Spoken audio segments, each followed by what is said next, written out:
couple of quick notes before we get started. Some of you are new here today. Some were in Jeff's class. I have a new golden retriever. We have Sammy here that you've seen on the videos, and now we have Stella. And it turns out that Stella is the same age as Sammy, and she is an escape artist. So I ask that when you go in and out of doors, be very careful that she's not right there trying to get in, and especially trying to get out of the building. We found her out by the dumpster one day. Another time she was walking around to be petted by all the men. Nobody, and the women, no one called me to say that Stella's out. So we've put up some gates and some other stuff, but if you'll just, keep an eye out for her. You're free to roam the building whenever you like. We're going to do a tour this afternoon, though. And let's see, what else? Can't think of anything else right now. Oh, I know, questions. This is all geared towards questions. And it has tapioca in it, so it will pour a little slowly. Jeff. Questions are extremely important. I'm over here. Jeff's questions are extremely important. That's why you're here. We can answer or try to answer any questions that you have about Italian ices, gelato, dairy-free, homemade ice cream, everything. So please, if you have a question, raise your hand. I'll acknowledge it, or Jeff will. And as soon as we can get to you, we'll ask it. But the important thing is ask it now, because if you wait 5-10 minutes, we're on to 5 different subjects, and you want to ask it while it's fresh. The oddity that always happens with Jeff and me, and with COVID, we can't do that. We can't have tight crowds.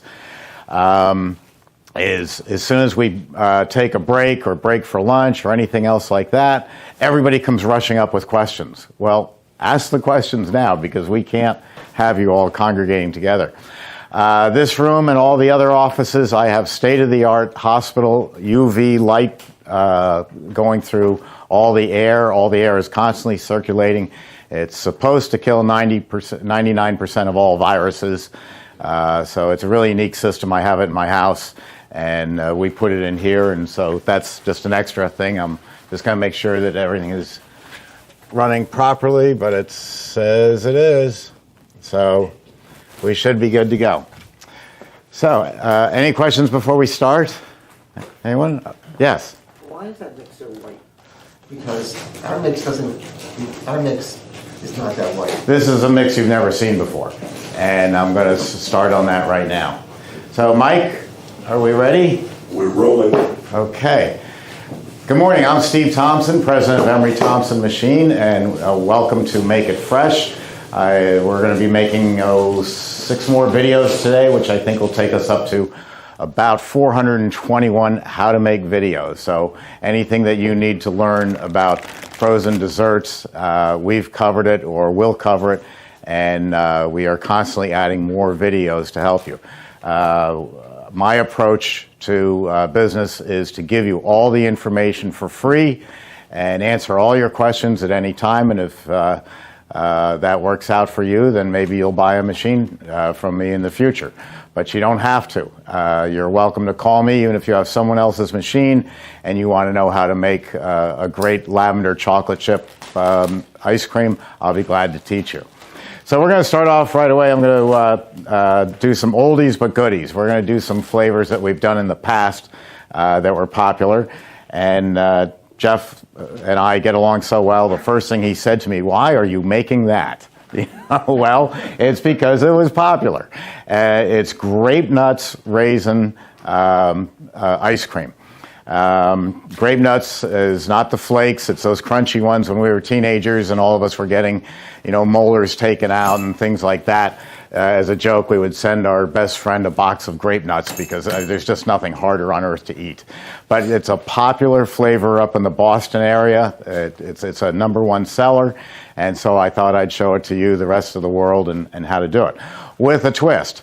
I'm going to make it dairy-free. I'm going to use a coconut base, so there'll be no dairy in here. It was just, the question was just asked, why is the product so white? Is because it's not milk. It's a coconut base. You can use a number of products to make dairy-free. You can use coconut. You can use cashew. Oat is becoming very popular.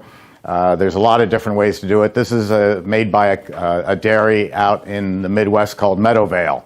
And I've used it before. It's a great product. Meadowvale has got a lot of reach across the country. So you can always call them. We'll give you the information. And you can see if they can deliver to your area.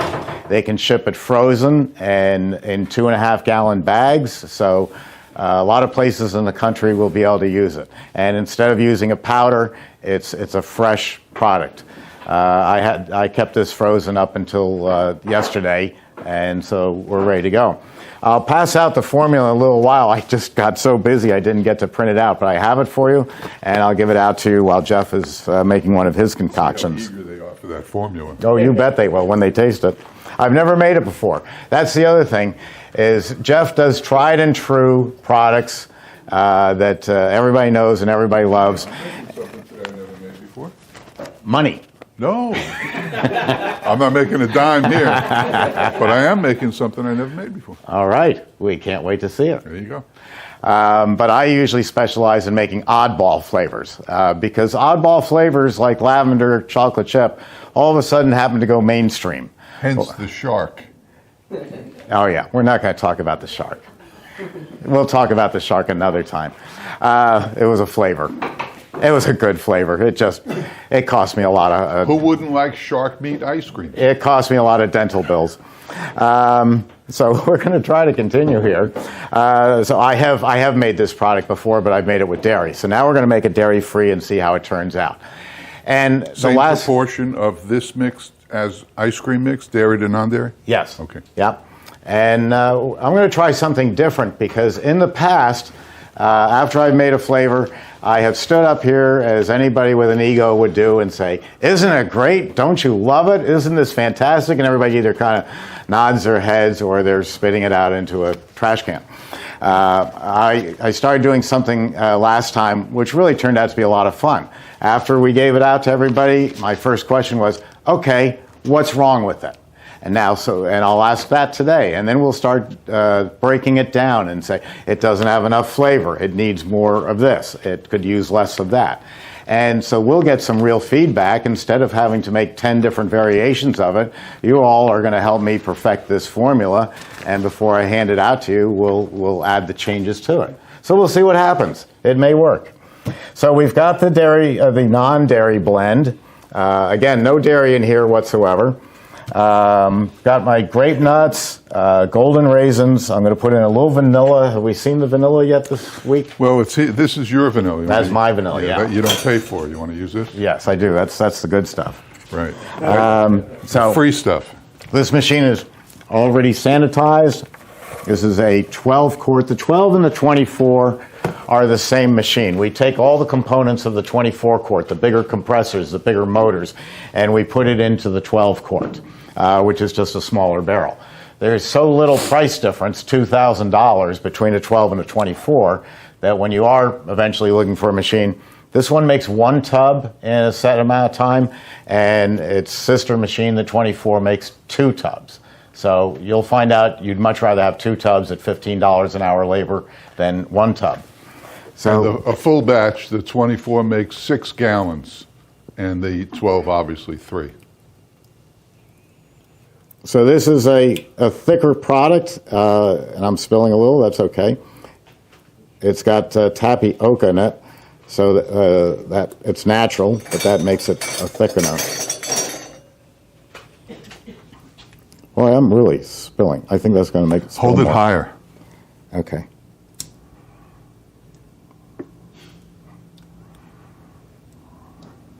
Of course, they're all sitting there saying, I know. I'm going to eat that stuff? This is like watching paint dry. You guys should invest in a funnel. Hold it higher. Oh, that'll really Hold slow it higher. down. There you go. No, actually, you take the funnel and you cut it off. But when you see all the other different products today that flow easier, you won't need a funnel. I mean, the opening on this machine is so huge that we're the only machines you're going to see where we can put whole boxes of grape nuts in, whole cookies, this way. anything. There you go. That's my one eye. Excuses, right? That's all you need. That's right. All right, here we go. We're going to put some vanilla. 2 ounces of vanilla. Yeah. Why don't we start it up? Good idea. So I'm going to go to the infinite overrun, and I'm just going to tap it. Wake up. And I'm going to go for dairy-free. So I touch dairy-free and start, and now it's running. So you can So what do you need? 2.5 ounces, right? No, 4. 4 ounces. 4 ounces. 4.5. Okay. And a little bit of salt. That's good. And we turn on the refrigeration. I admire Now, when you see Jeff and I'll be right with you. When you see Jeff and I make ice cream, you're going to see that Jeff will stand over the machine and talk to you for about 15 minutes while it's just spinning. There's no reason to do that. You get the refrigeration on immediately. My idea of making ice cream is to make this, get all my ice cream made, and then go sit down in a lounge chair and watch Oprah. So I move along quickly. Jeff has a different attitude. He thinks everything should mix for ad nauseum, and it's unnecessary because in the 10 minutes that this batch is going to run, for the first 5 minutes, it will remain a liquid. And then it'll snap into becoming ice cream. Just like boiling water. If you sit and watch water boil, it literally gets up to a 211 degree temperature, and then all of a sudden, boom, it all boils. There's a physics reason I have to for interrupt it. you. You put the freezer on. You didn't add any of the other stuff yet. Not ready. Really? Sure, I've got 4 or 5 minutes. Not going to add that. I'm going to add it now, but I'm not in a hurry because it will. See, you'll see. I get it all done, and he's still yakking. Okay, I'll tell you what. We'll take a little poll afterwards. Who liked what? Oh, that's flavor-wise. Let's see. I need a measuring. So Throw the whole box in. why not?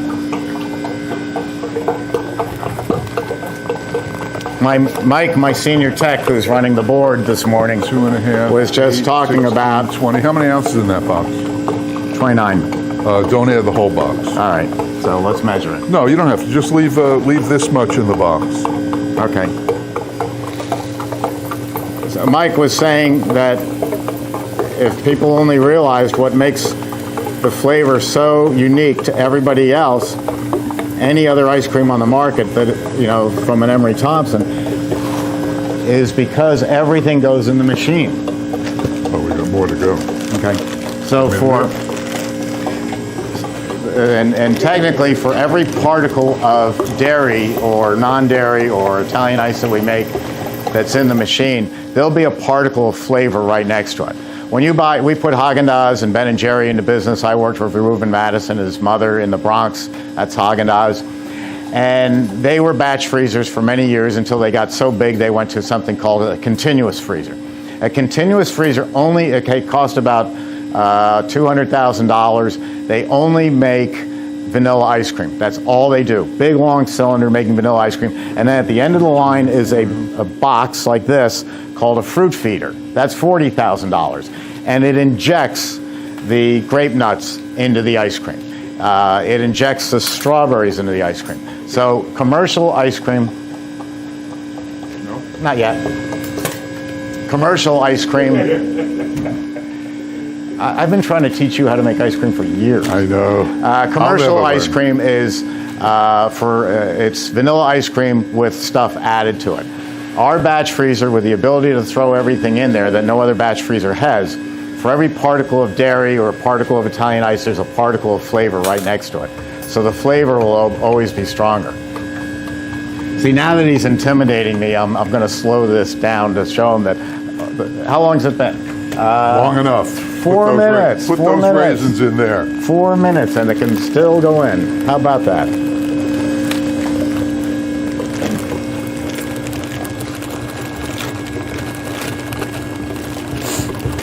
Now, you can't do this with any other machine on the market. Also, their beaters aren't strong enough. You'll bend them. Only See? half. Look at Only- that. Only Went in. half. Look how see how nice it went in. Yeah, only half. So while Jeff would still be talking, I'm halfway through my batch. We like to kid each other.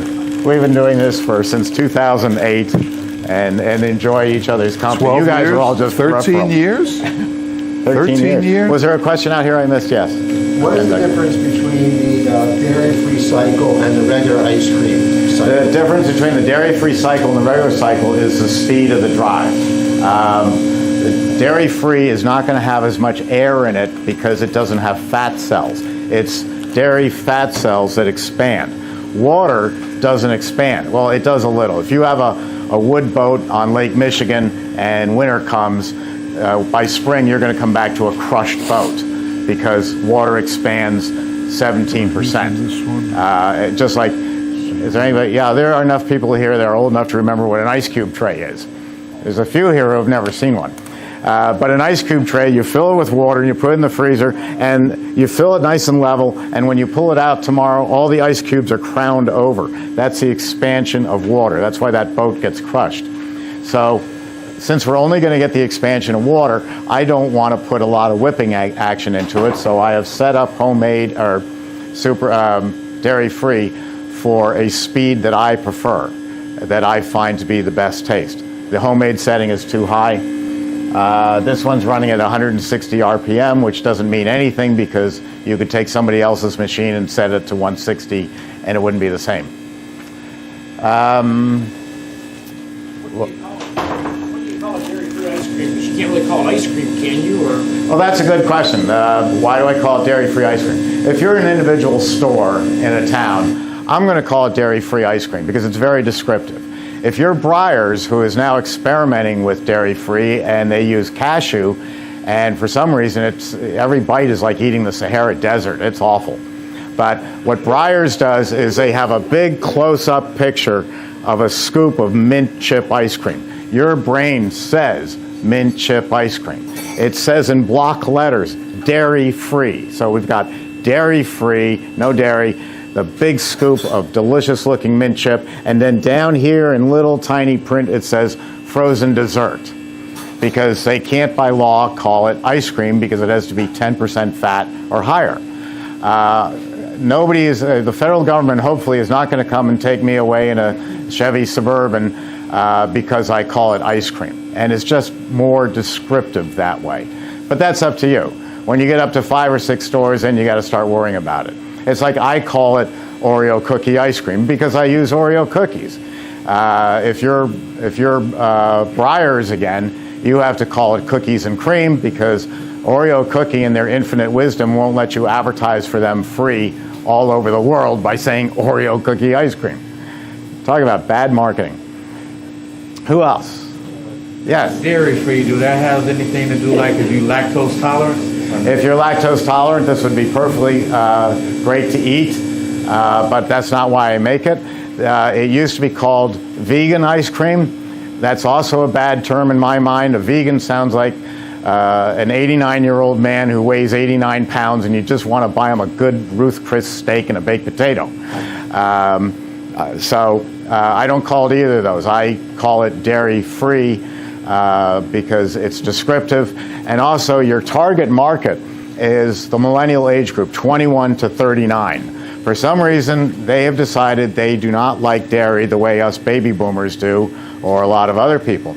So by calling it dairy-free, I can, and being the only store in town that has dairy-free, I can advertise that on my phone and say, send it to someone, and they say, oh, they've got dairy-free ice cream over at Thompson's Ice Cream. Oh, text me the address. So he texts it to her, who texts it to 10 other people, and 10 other people. Within an hour and a half, you have 200 people that know that you're the only game in town that has dairy-free. So it's a good descriptive word. The other market for dairy-free is going to be the millennials, the baby boomers. Let's just see how this looks. Okay, we're going to turn off the refrigeration. My way of looking at it is I can judge by time. I see it's been 9 minutes, but also opens and closes, and it cuts off like a knife went through it. Jeff pulls his a little stiffer. There is no wrong way to do it because the finishing process will be done in the hardening freezer. So I'm going to pull that out. Look how fast all that comes out. Jeff, you left out some of the raisins. You wanted to put them in at the end? Oh, you just didn't want to use that many? Okay. One with your recipe. All right. So we'll let that go out. And now it's starting to empty out, so I'm going to tap the infinite overrun up to a higher speed to help me get the rest of the product out. Makes it nice and easy. Or if you wanted to fill pints, you could tap it down slower. And since it's not coming out as fast, you'd be able to fill your pints right here. So the infinite overrun has a lot of versatility. I invented it 22 years ago, and it's become the leader of the industry. Now, you'll see us today leave ice cream behind in the machine. The reality of making ice cream is if this is a big selling flavor, I'm probably going to make 5 or 6 batches of it. So if I leave a little bit in the machine, I don't worry about it because I'm going to make another batch right after, and another batch, and another batch. And then at the end of this run, then I'll take my extra time to get the last bit out. But the machine, this product's pretty sticky, so it's not flowing as fast as the others. But you'll get 98% of the product out in the first shot, but you can get that last 2% if you want at the end of the run. This is a unique situation where we're going to completely switch gears to another flavor. Jeff, why don't you use a spade? The funny thing about Jeff is he's always very anti anything I do, and then 2 years later he is the genius of Italian ice. And he forgets who taught him. Isn't that right? Spade. Huh? Do we have spoons? And Yeah. we're gonna pass this out to you. Lucas, behind your box of spoons on the shelf. Any questions so far? Yes. So did you turn it off, or did it automatically cut off after so many minutes? Oh no, I turned it off. There is no automatic cutoff. We don't want it to cut off. Just like a chef doesn't want their oven to cut off. When I see Paula bake a pie, a cake, and she sets it for 28 minutes, she goes over with a fork and sticks it in it, makes a decision, either pulls it then or lets it run a little longer. People who have put automatic timers on batch freezers, I love it when I go to a trade show because I'm checking mine just very simply. You saw how he did it. It was easy, just by looks, up, down. And their machine has automatically cut off at a certain time. And what they're doing is when nobody's looking, they're going and they're turning the machine back on because the product's not ready. It's not an art, making ice cream, not at all. And it's not a science. It's just a technique, and it's really very, very simple. Did you try this? I know, he thinks it's an art. You know, he wants to be known as, he's changing his name to Chef Jeff. Did you try it? No. Oh, well, I'm going to. I didn't try it, not because I don't want to. I'm just getting ready for these people to try it. All right. Oh, yeah. Oh, that's good. You like it. All right, let's pass it out and have them all tell me how great I am. Pass out? Is that the word of the day? I remember. Oh, that's good. This is not dairy, so it's going to be a different taste. But if you are lactose intolerant, if you're a millennial, if you're a vegan, this is right up your alley. Or if you don't care what you're eating. If I was, I'm going to ignore them. If I was running an ice cream parlor, I might have 8 flavors or 12 flavors of ice cream, but I would also reserve 2 to 4 flavors for the dairy-free. And you watch how the business grows. Oh, No, for you. I wish we could turn the camera around so you could see who just said that. How do you spell Meadowvale? Meadowvale. D-O-W? Vale. Meadowvale Dairy. Thank you. So I'll start washing this out so that Jeff can go on to his next flavor. Everyone, this is Christy Brown, my sales manager. And Christy does a fantastic job. She also runs all the social media. Even my golden retriever has its own social media location. And Christy comes to me with some great things. She hands me a black and white picture from 1940 for Fun Facts Friday and tells me, tell me a story about this.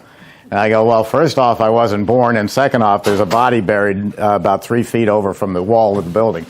Says, tell me a story I can print. Yes. I was just saying, did you need hot rice? You want to try it? Yeah. This is the dairy-free, the Meadow Vale. The grape. And Christy is the one who is the contact for Meadow Vale. So if you have any questions how to reach Meadow Vale, she can get you right in to people who with skills. They can get you right to where you want. How'd you like it? I love it. Meadow Vale's the best. Is that all there is? That's it. Of course not. All right. Oh, I got to give this to Christy. And I'm getting your rinse for that. Okay. Hi, girls.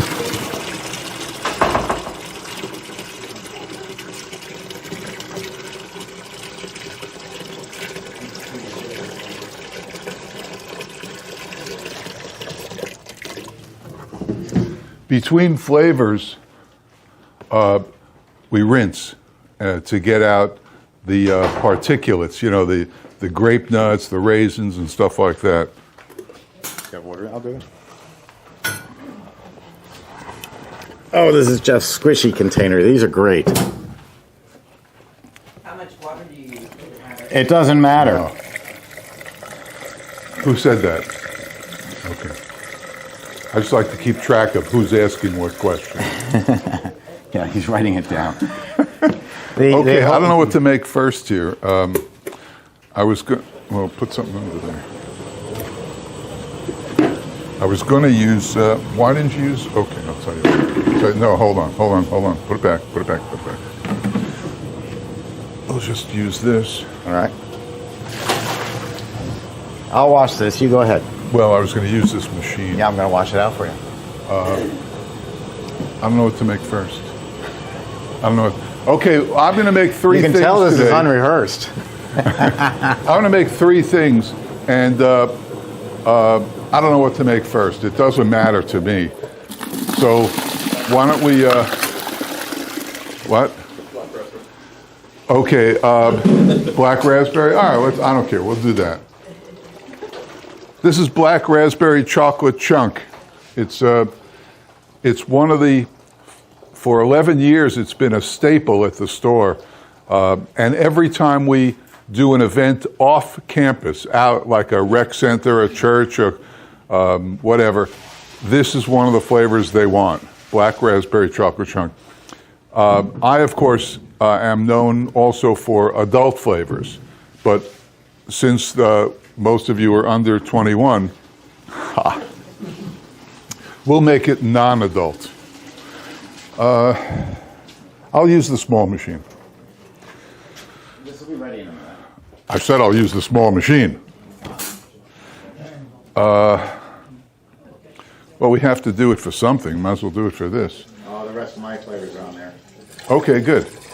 All right, so black raspberry chocolate chunk. I like these Tyranny flavors. They work pretty good. And they're really inexpensive. So they make these for flavoring cappuccinos and frappuccinos and stuff like that.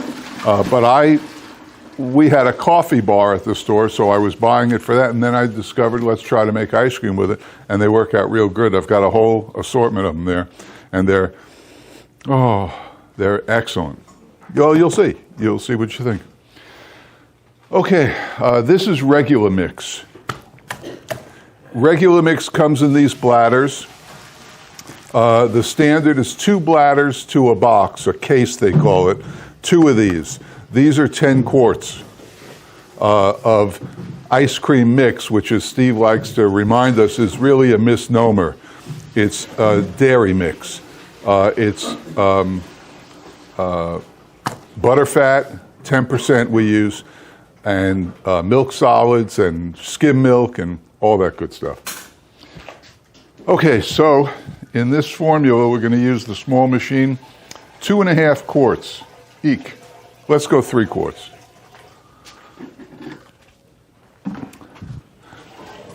Doug, good tip on how to do this, right? Yep. Okay.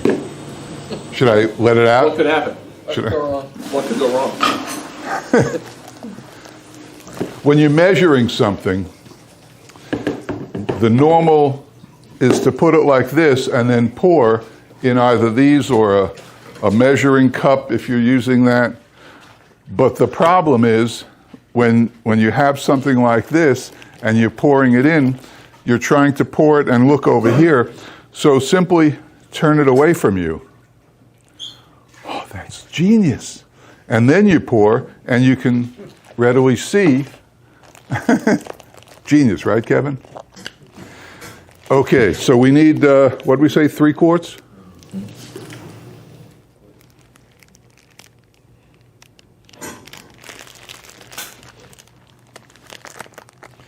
Three quarts.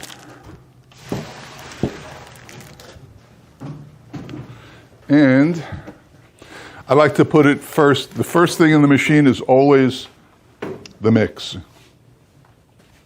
Always the mix.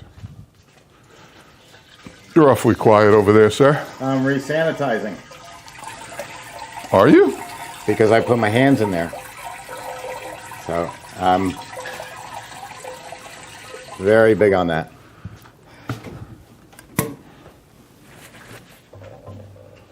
Okay, in it goes.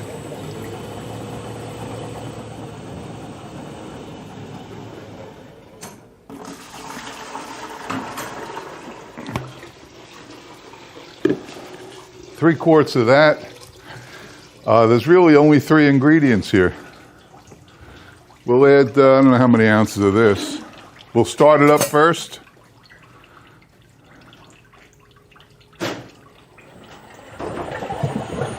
And we'll add a scooch of this.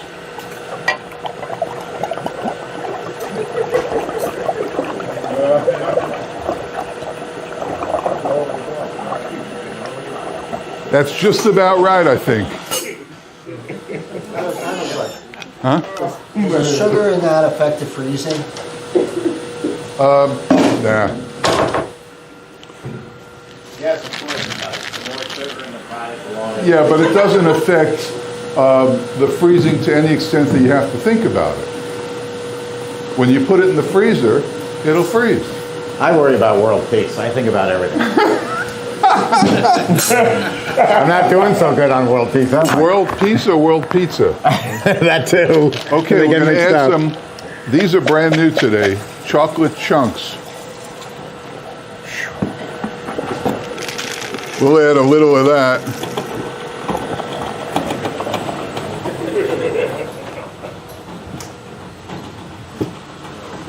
And I think that's it.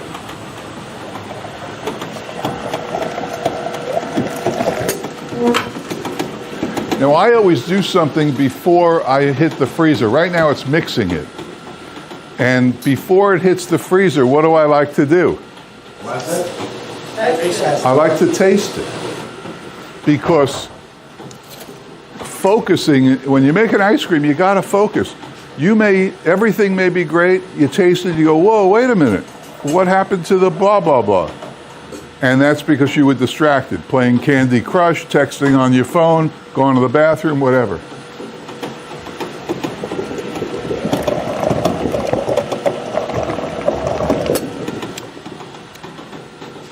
But of course, it's perfect. Huh.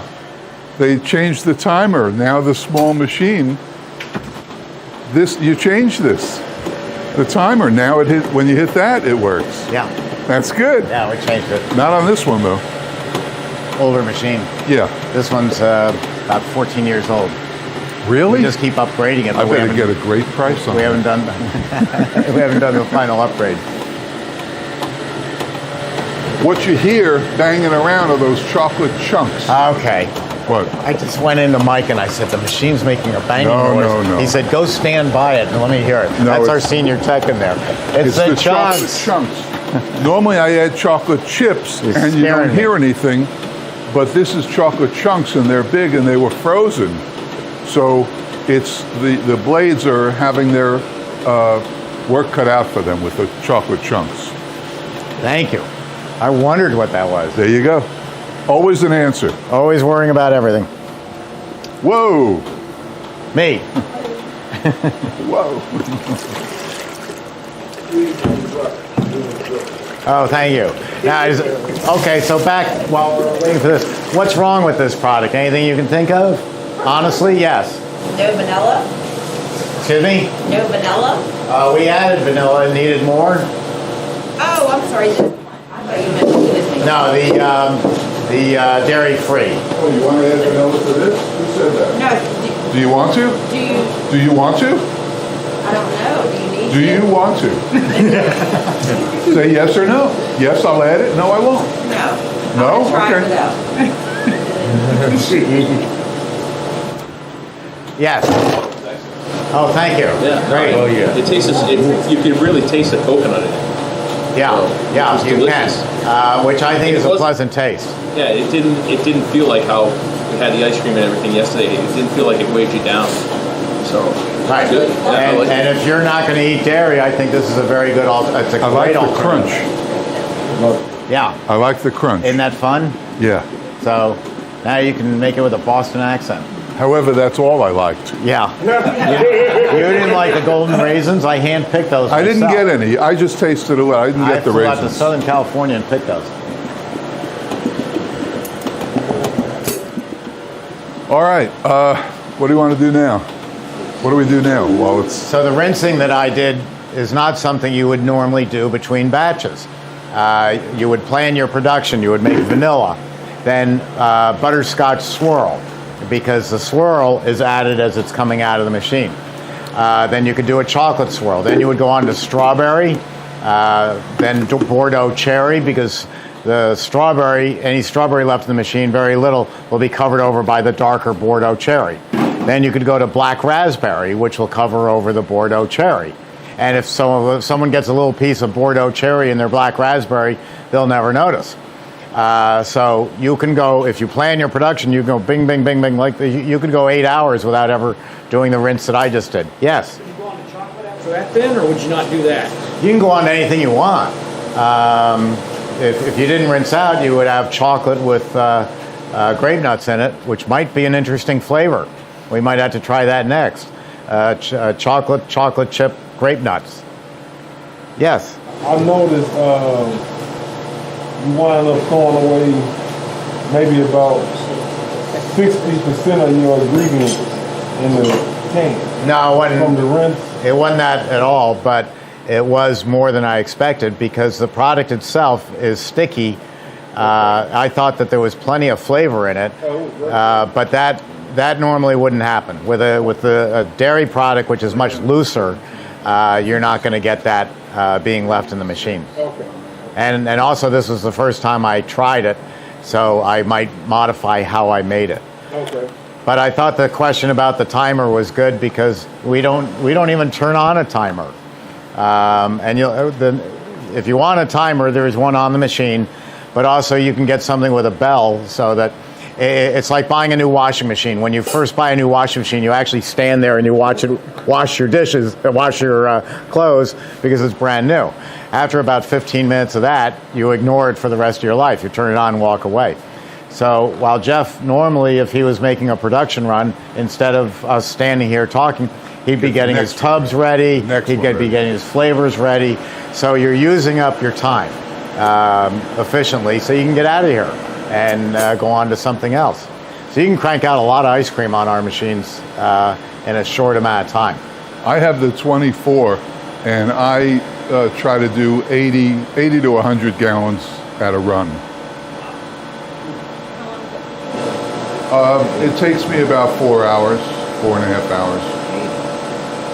And you have to do that maybe 4 times a week if you're really, popular and successful. Well, yeah, success is relative, right?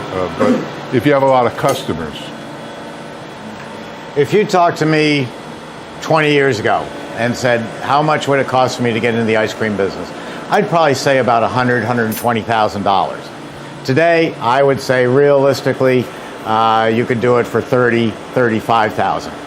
And what is the difference? The difference is we're looking at it at a whole different perspective. Instead of buying everything we could possibly need for the next 10 years right up front, we're buying what we have to get into business.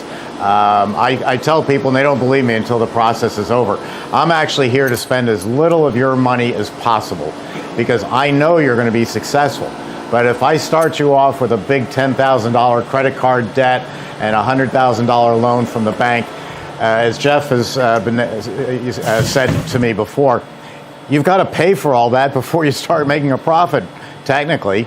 So I start off, the CB350 is the largest selling machine in the world, and the reason is it'll do everything the bigger machines will do, but it costs less because it's a smaller capacity, it's a smaller machine, and when you're young and starting a new business, or when you're my age and starting a business, you're not afraid of working this thing 12, 14, 16 hours a day. When it gets up to 18 hours a day, people call up and say, how fast can you send me a 24 quart? Now, what has changed besides the fact that they're running at 18 hours a day? Well, I don't care what you're doing, if you're digging ditches, if you're working 18 hours a day, you're bringing in some real money.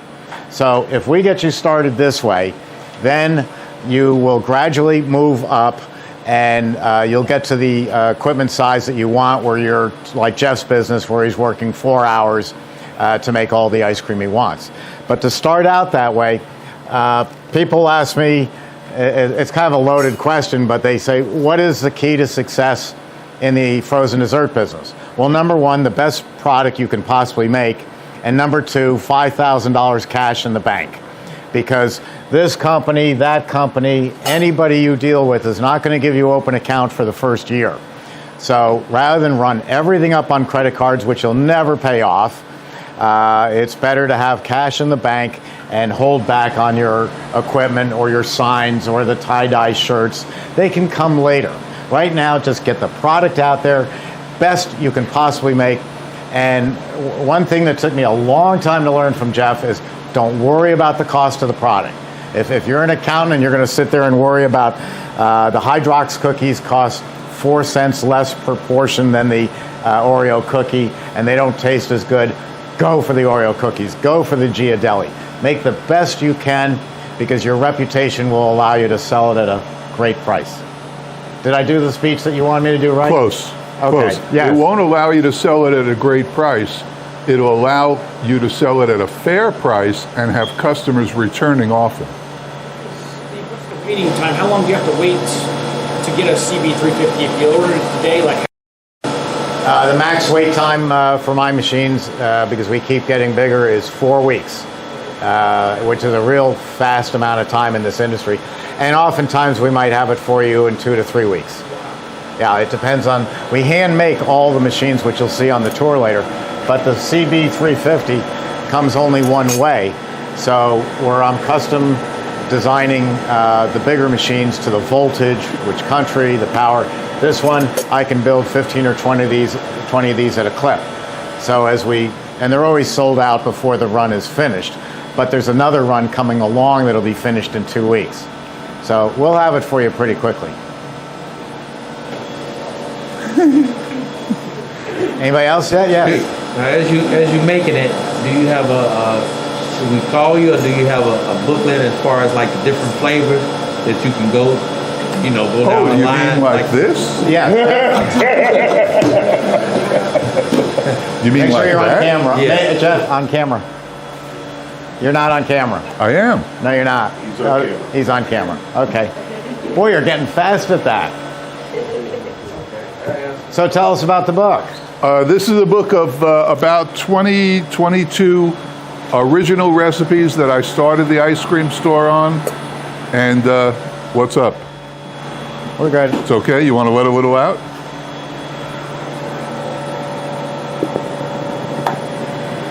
Yeah, it was a little full. Yeah. And also a lot of, did you go through it last night? And a lot of tips and tricks and what to buy and what not to buy. It's a good book. Normally it sells for $60, $199. If you're in class, it's $50, and if you're watching at home, it's $60, because I have to mail it.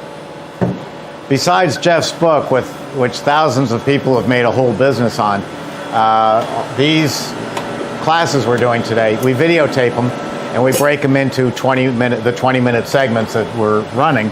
So there'll be a segment on my flavor, then there'll be one on Jeff. So we'll be up to about 420 videos by next week.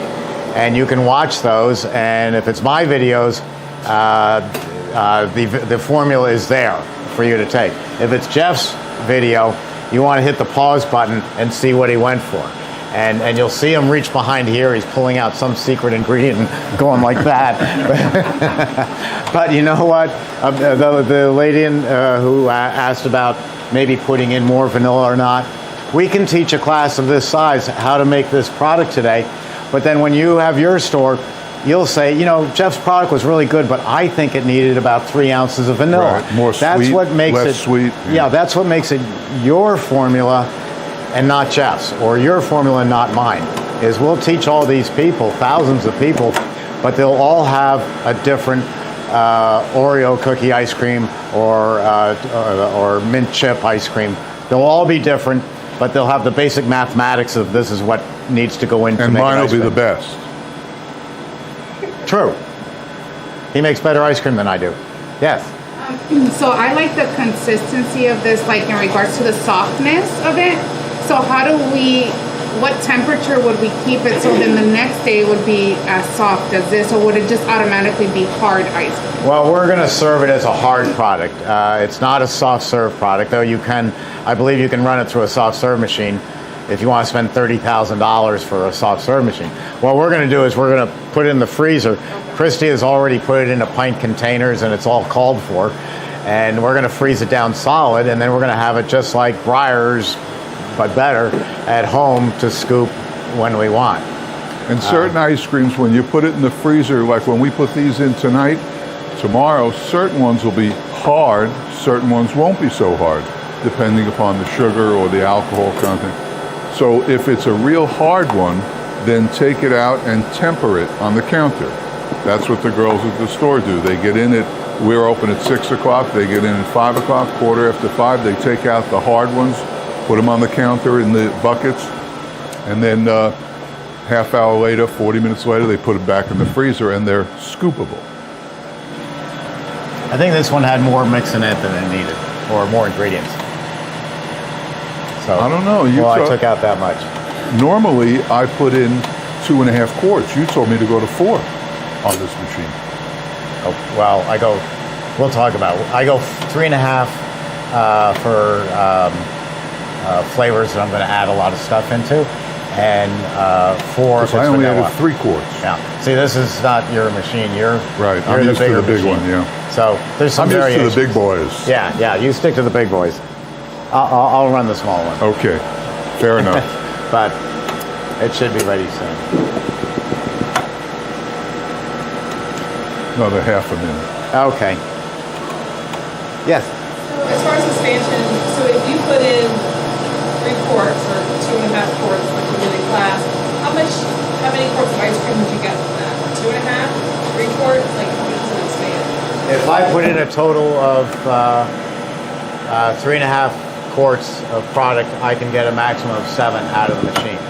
It's air expansion. So the infinite overrun, you tell me what you want. You want more of a super premium ice cream. We're going to slow the drive down. You hit super premium ice cream, and now you'll put it in 3.5 and get back 5. If you want to do gelato, you'll put it in 3.5 and get back about 4.5. So we can give you any air content you want. Like the standard, like homemade I've shut it. ice cream. Scared. That's what I'm here for.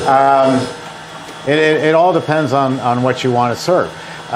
People talk about air content, but I have yet to meet anybody walk out of an ice cream parlor. Even though we're the king of air content, we can do stuff that no other machine can do. Nobody ever walked out of an ice cream parlor and said, "Oh, that's the best air content I ever had. And I can't wait to come back tomorrow because I love that fat level." People say, "Wow, that mint chip was really minty." It's part of the overall package. Basically, air, I compare it to cake. You have a birthday cake and you have a pound cake. They're both good. The birthday cake is high air, the pound cake's very dense. Which one would people most rather have a second piece of? The birthday cake. it leaves them feeling refreshed. Now, Haagen-Dazs is a pound cake ice cream, and that's great for pints because you pick at it. When you get home, you take a little spoonful. After dinner tonight, you take a little bit of it. But their ice cream parlors failed because a 4-ounce portion was so dense, it fell into the bottom third of the cone, which made it look like, gee, I didn't get my money's worth. And it was so dense it left you feeling full. So lower air content is not necessarily a better product, though we'll give you the lowest that can be done in physics. So if you use 3 quarts of product and put it on the homemade cycle, how many quarts would you get out? 6. It doubles. That's called 100% overrun. And overrun is like the term proof in alcohol. If you have a 100 proof rum, it's 50% alcohol and 50% other stuff. Take away the word proof and put in overrun, and now our ice cream is 50% dairy and 50% air. So how many quarts will that machine right there take? It'll make 7. So it'll take 3.5. Yeah. Yeah, we advertise it as a 6-quart machine, it makes 7. Because there are variations in mix. If you want to mix up your own blend at home, it's probably not going to take on much air because you'll make the mistake of using cream and sugar. And that's not ice cream. That's cream and sugar. Yes? So can you put a whole bag of mix in the 24 quart? Yes. Yeah, the whole bag is 10 quarts.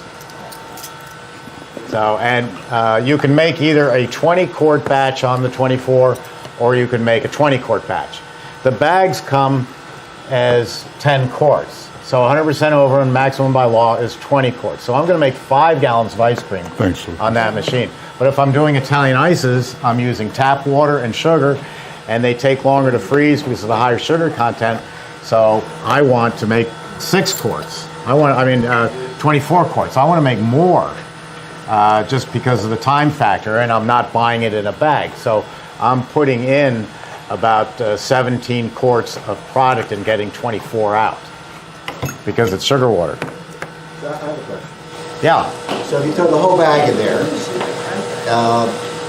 and you have 100% overrun, you'll end up with 2, the paper gallon, the 3 gallon ice cream buckets. You'll end up with two full buckets, right? 2 of these.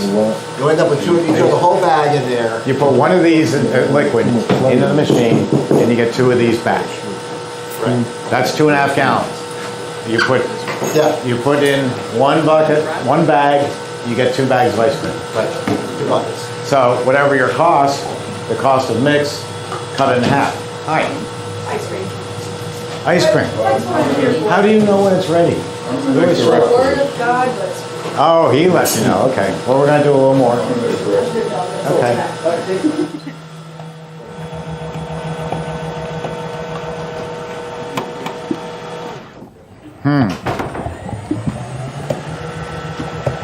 That's good.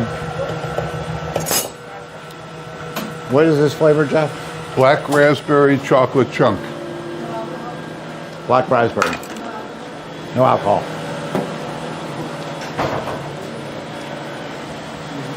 Let me get my next flavor, but I'm going to have to rinse that out, so we'll be a little delayed. If anybody needs to get up, yes. So we're told there's no timer. You set it in. Once you know it's ready is when you cut it off and it breaks off. There is a timer right here, yeah. Well, a timer that keeps track of how long you leave it. But what if we would have left it on for, instead of the 15 minutes we did now, or guessing 15 minutes, what happens if we leave it at 25 minutes? Does it fluff it up more? If you leave your... I'm just saying, we got employees that sometimes don't pay attention. If you hire them. Candy Crush. Fire them. But I still got. You can freeze up the machine, right? If you leave your oven on, you're going to burn the house down. That's why I tell my sister, don't come down for coffee when you're baking a pie, because she leaves the oven on. It's going to freeze up solid. It's going to say there's too much strain on the motor, and it's going to shut itself down, and shame on you. Because now you got to spend all that time taking the door, opening the door, taking it all out, cleaning it all out, and starting over. You have nothing to do for the next 2.5 hours but make ice cream. I have a guy up at Gary's Ice Cream in Chelmsford, Mass. He's got a nice sign over his door. He says, I love my customers. I think you're wonderful. Go away. I'm making ice cream. And that's your attitude. You are not serving customers. You're not talking to your sister. You're making ice cream. You tell everybody, don't bother me. My job is to make the product that I sell, and I don't want to be here and say, did I put the vanilla in or did I leave it out? So either I left it out and the flavor is no good, or I put in double and the flavor is no good. Pay attention to what you're doing. It's the only thing you have to do for the next 2.5 hours. There is a timer. It tells me this machine has been running for 2 minutes and 4 seconds. So if you want to look at your overall time and you know the average is going to be 8 or 9 minutes, you can see it right there. Have you made ice cream before? Huh? Have you made ice cream before? Thompson machine. I can't hear you. Take your hand away. Not an Emery Thompson machine. Have you made ice cream before? Yes, on the little ones from home. Oh, okay. Yeah. After 3 days, when you have a machine, you won't have any problems. You won't make any mistakes. You'll learn to focus. Focus is critical. You can't be making ice cream and doing Candy Crush, texting your friends on the phone. You can't do that. When you make, and customers can't be in the store. Can't make ice cream with customers there when you're open. So pick a time. I used to come in the morning, make ice cream, close the door, put my music on, and pay attention. And you won't have any problems.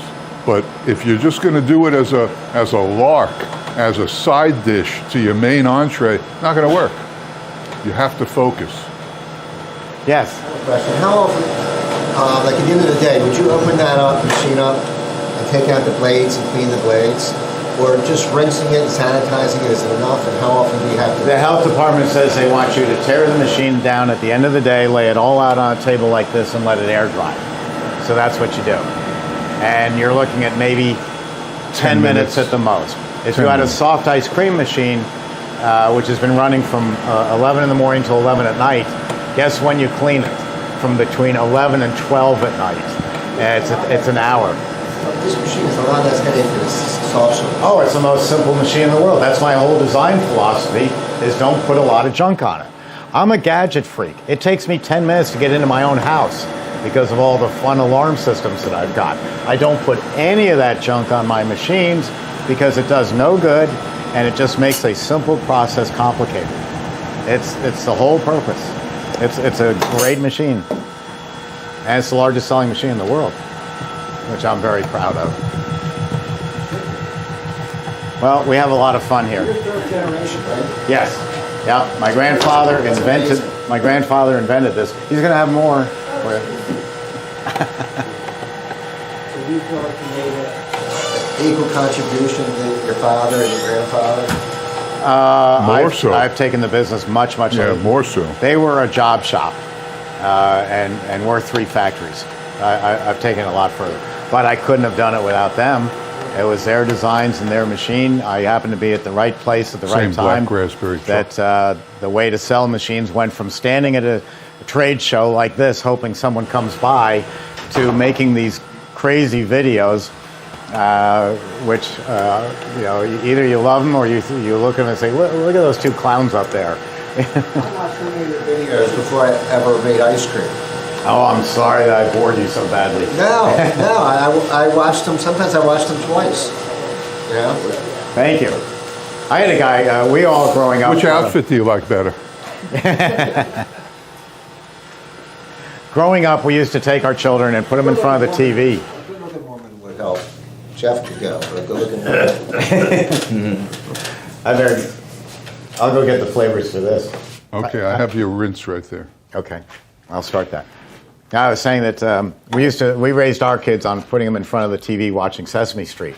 Well, a father wrote me that he was on baby duty one weekend, and he had a 6-year-old and a 3-year-old, and he puts them in front of the TV, and he has them watching Emery Thompson batch freezers videos. It's good, isn't it? And he says he walks past the room, and the older one's saying to the younger one, "Now don't try this with a tailor, because it won't work." And I thought, whoa, I have really made it in the world. I'm entertaining small children. I'll tell you what, let's institute a new plan. Pass all your used stuff that you're either done with or not going to eat to this end. Just pass it over.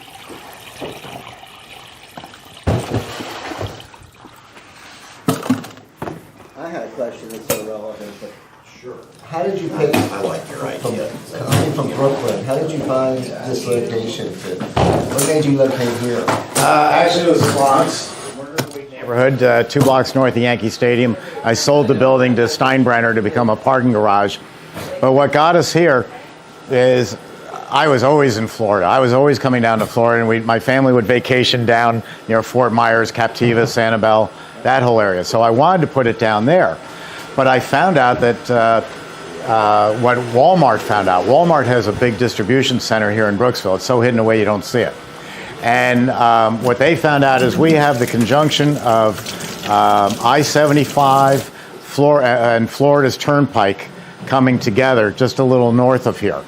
And so everything coming down from Ohio, where our steel comes from, where our motors come from, our compressors come from, everything comes down 75, and so do all the people. And then the tourists go off to the East Coast. They take the split and go to the East Coast.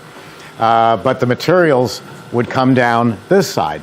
So being right at that split, if I was in Fort Myers, I was going to end up with a much, much higher shipping cost, basically. So I can bring motors and compressors into Brooksville for less money than I could ship a machine from New York to Boston. So it was strictly economics, and it's a beautiful community. It is loaded with wild hogs and deer and some antelope and roadkill and Arby's and Burger King and McDonald's, and we go over to the other coast to eat once in a while. But it's a fun area, but it's very remote. But it was all location.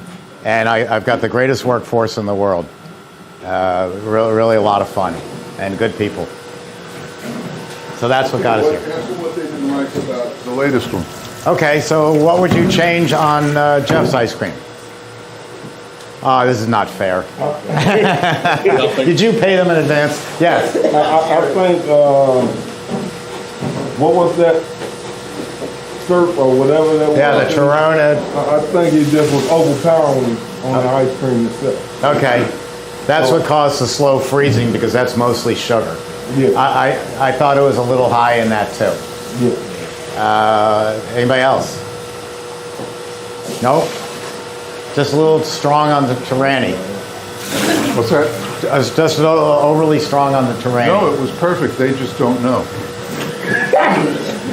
As you can see, some people have turned into a prima donna over the few years.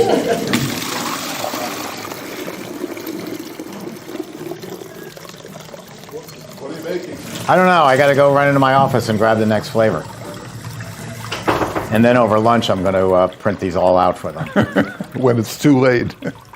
Never too late. They can take them home. Okay, go. Want another rinse? Yeah, just real quick. Thank you. It's right on top there. Okay, I got it. Be right back.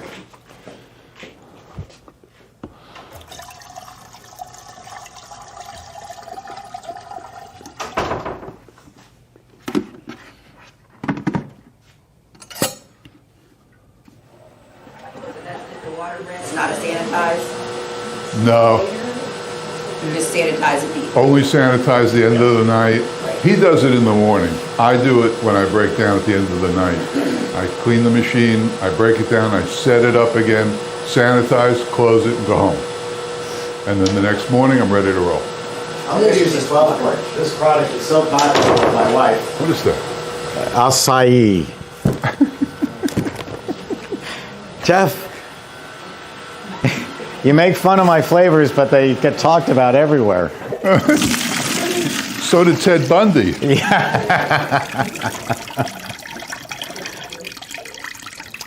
I believe, you can see we have a difference of opinion. I believe ice cream is dessert. It's a treat. It's, if you're fat, don't eat it or account for it. If you're lactose intolerant, shop somewhere else. If you're diabetic, shop somewhere else. To me, growing up, ice cream was a treat, and it was full ice cream. And that's how I look at it. I want ice cream to taste like when I was a kid, and I want to get fat like when I was a kid. You know, after you eat the ice cream, walk around the block. That's all. But it's a treat. I don't look to solve the world's problems by altering the ice cream. Steve does, and he does a good job of it. Because if you don't try, you're not going to know. It's just not my thing. But that's how you came up with all the flavors in your book. Well, yes, but they're all full ice creams. Yeah, but you did it by trying. Of course. And I admire you for that. Boldly went forward and tried. Where no man has gone That's before. right, because everybody else was opening up a 3-quart can of heavy gloppy strawberries in corn syrup and red dye 40. And Jeff said, hey, why don't we just go to the supermarket and buy mixed berries and see what happens? And so that's what I do. It just couldn't be easier. Jeff will tell you that he walks up and down the aisles looking homeless, which really scares him. They call security. But I went up and down the aisles. He goes up and down the aisles and says, wow, key lime pie pudding. That looks interesting. I bet I could take that powder and put it into an ice cream. And all the the candy aisle, Oreos, yeah. Snickers. Yeah, that's where most of his ideas come from. And yours can too. Or if you don't want to be creative, you buy his book and that'll give you a great start. If you can make strawberry ice cream, you can make black raspberry, you can make mango, you can make Mount Rainier cherry, anything, because it's going to be the same proportions. You don't have to be afraid of anything. That's pretty neat. So I'll get this for you and pass it out. I'm going to use 4 quarts. Oh, that's a sorbet. How about that? Right. Okay, so 4 quarts of water. Let me get that going. And 3 quarts of puree, sugar. I'm going to use a bigger bucket. 4 quarts. This works. 4 quarts, please. You got it. And I'm going to use 3 pounds of sugar. I know there's sugar here somewhere. There we go. Why don't you use the good sugar? Oh, that's what I bought. How much you need? 4 quarts. No, how much sugar? 3 pounds, 8 ounces. And of course, when you're measuring 3.5 sugar, pounds. what? 3.5 pounds. When you're measuring sugar, first you got to weigh your empty container, right? Okay. And then zero the scale.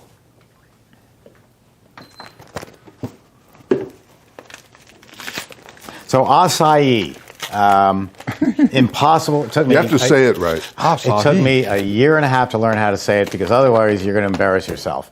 Acai. Acai. Acai. Or acai. Or acai. It's impossible to say, but once you catch on that it's acai, it's quite easy. It's from Brazil, and it's a little bit of a tart berry. It's the juice POM, P-O-M, is acai, their original flavor. And it's got all sorts of antioxidants, and like James Bond, it gets rid of all the free radicals and does all sorts of neat stuff. But it's got a very unique flavor. And it's fun to do because nobody else is doing it. A 5-pound bag of sugar is now 3.9 pounds. Oh, it went down from 4? Right. Oh, they're getting worse. It's terrible. Steve likes to dilute the pre-mix. Yes. What would you call it? Yeah. Because sugar is like sandpaper. And it's the only thing that could wear your blades, which normally last 5 to 6 years. Everybody else on the market lasts. They last, instead of lasting 40 years, they'll last 38 years. Yeah. But everybody else lasts 6 months. But by just putting the sugar in, it's going to be fine. And it's cold water. I laugh at these recipes because I went to the Caribbean as a young child, year after year after year. And that was back when the only... child. Maybe. That was in order to drink water, it was actually cheaper to drink rum. Rum was 75 cents and Poland spring water was 79 cents. So Dad said, brush your teeth with the rum. True. But the water came from rainwater. They didn't have a big, huge system in St. Croix. So we would have to boil the water. And I see these executive chefs talking about sorbets and boiling the water and the sugar together. If you want to see what happens, go home, boil some water. and then cool it and put it in the refrigerator and try drinking it tomorrow. It'll be the most awful water you ever tasted because you've boiled all the air out of it. The air just disappears, it boils away. And the water is flat tasting, so your sorbet has already got 2 strikes against it. When I pour this in, maybe there'll be a little stream of sugar that didn't dissolve, and I'm already finished doing it. A little tiny stream. So what? I used 3.5 pounds of sugar. What's a little tiny stream? It won't make hill beans in the formula. So I've got the water, I've got the sugar. I'm ready to pour this in and go to town. Make sure the gate is closed. The last thing I did on this machine was I took out all the water. Can you see okay? Let me move that. I took all the water out of the machine, and then I get distracted, and I come over, and I'm pouring in my next flavor, and it's going all over the floor, and oh, the gasket must be leaking, or the door is leaking, and that expletive deleted Steve Thompson. He built a lousy machine, and then you find out you left the gate open. Make sure the last thing you do is close the gate. So, sugar water. You got that, old man? The guy who in the car. I hear you.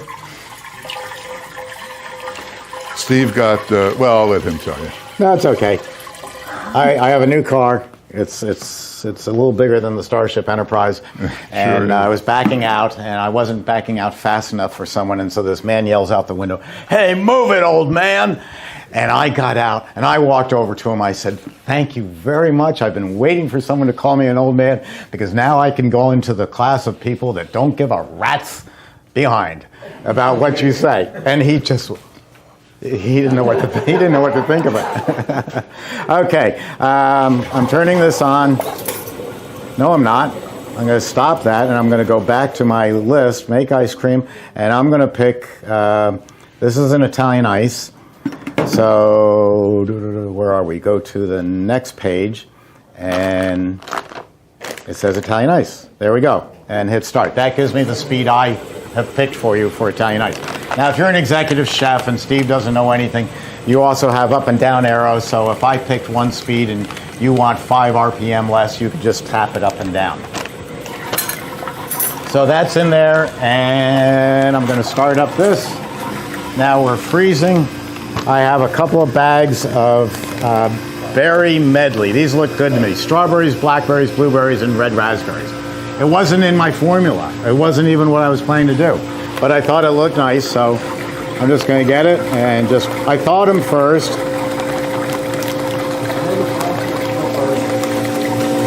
I'm sorry, I didn't hear you. Are they defrosted or are they still frozen? No, they're defrosted, because if I put them in frozen, you get little ice chunks of fruit. So I defrosted them in the refrigerator overnight. I mean, right there, we've got a great flavor. And then the acai is 12 quarts, 32. How much you need? I need, it says 3 quarts, but I don't think I need that much. Let's try it.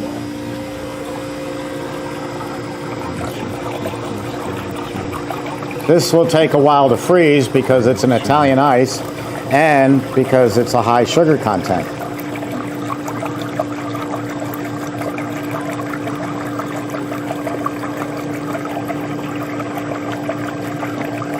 $32.64.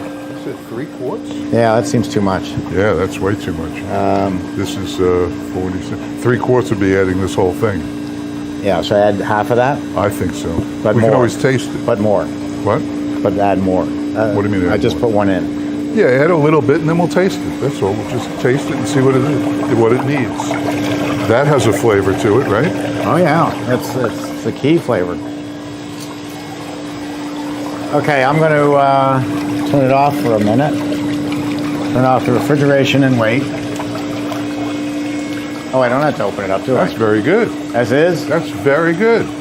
Flag the tape. Jeff liked something. Jeez. I can't believe it. That's very good. Call the Star Ledger. That's good. Did you add any of this other one? No. Well, add a cup, a little bit. No, I did add a little bit, but I'll add a little Just more. a hair. Now, don't do what we're doing. we're going to come up with a perfect formula, even though he doesn't want to. And we didn't write anything down. We have no idea what's in here. What we should be doing is writing down the basic formula and then say, no, I'm not adding that much, but I'm adding this much, so that when you make it and it's great, you have the formula. There's nothing worse than making a new formula and then finding out you don't know what's in it. That's very good. So that's all that's in there, and we'll let that freeze. Yes. My question is, so since it's going to be the Acai. Yeah. It's hard. Wrong vowel. Why did you add strawberries and berries? Just to give it some more character. The acai is very nice, but I just thought it would be more fun if there were other fruits in there. You know, kind of like a fruit salad. And notice we can't. We threw the container away. The other fruits were more on the tart side also. Raspberries, blackberries. I looked at one group that was strawberries and bananas, and I thought, well, that's just going to raise the sweetness level. Let's stick with the tart, which it should be, but just add some, character to it. So you can make it up as you go along. That's the beauty of it. And nobody else has your formula except you when you write it down. Was there sugar in the fruit? No, it's just straight fruit. That's the beauty of frozen fruit. Is if you're here in Florida with an ice cream parlor and you want to have blueberry ice cream, or even let's use strawberry ice cream year round, which you need. The strawberry, if you use fresh fruit, is going to be awful in January because the strawberries are coming from Argentina and they taste like cardboard.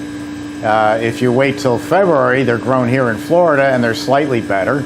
If you wait till June or July, they come out of Long Island and all sorts of places, and they're sweet as can be. But when you buy the bags of fruit, they're picked from the fresh strawberries that were at the peak of freshness, thrown in a bag and frozen, and that's all that's in there.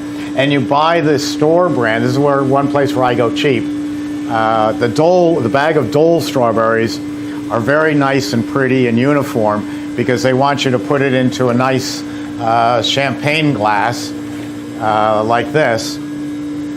You're going to open up that frozen bag of Dole strawberries and put it into a nice thing like this and serve it to your guests for dessert. We're throwing it into a machine that's going to take those very soft strawberries and puree them just because they're soft, and so we'll never see how pretty they were. So I'll buy the store brand because the only difference is grade. As far as grade means in fruit is how nice does it look, not how good is it, not necessarily. So I'm going to buy the less expensive and use more. You can never use too much flavor. Yes? One day I was bored. We don't sell Italian ices, but one day I was bored. I watched one of your videos and they like pineapple and lemon ice. Yeah. But then I stored it in the ice cream cooler, and the next day it was completely frozen. Right. So you have to, you can't use the same cooler for ices as you do ice cream. Is there optimum temperatures for both that you store them? Yes, there is. Okay, so ice cream temperature. Mike, can you swing all the way over here, over to this cabinet? Yes? No? Over here?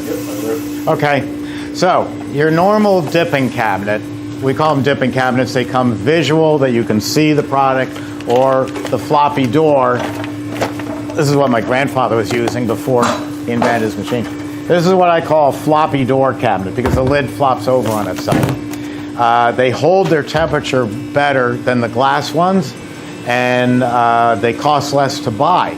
Well, if this was ice cream, this would be set at 6 degrees above zero. 6 degrees Fahrenheit is the proper temperature for scooping ice cream.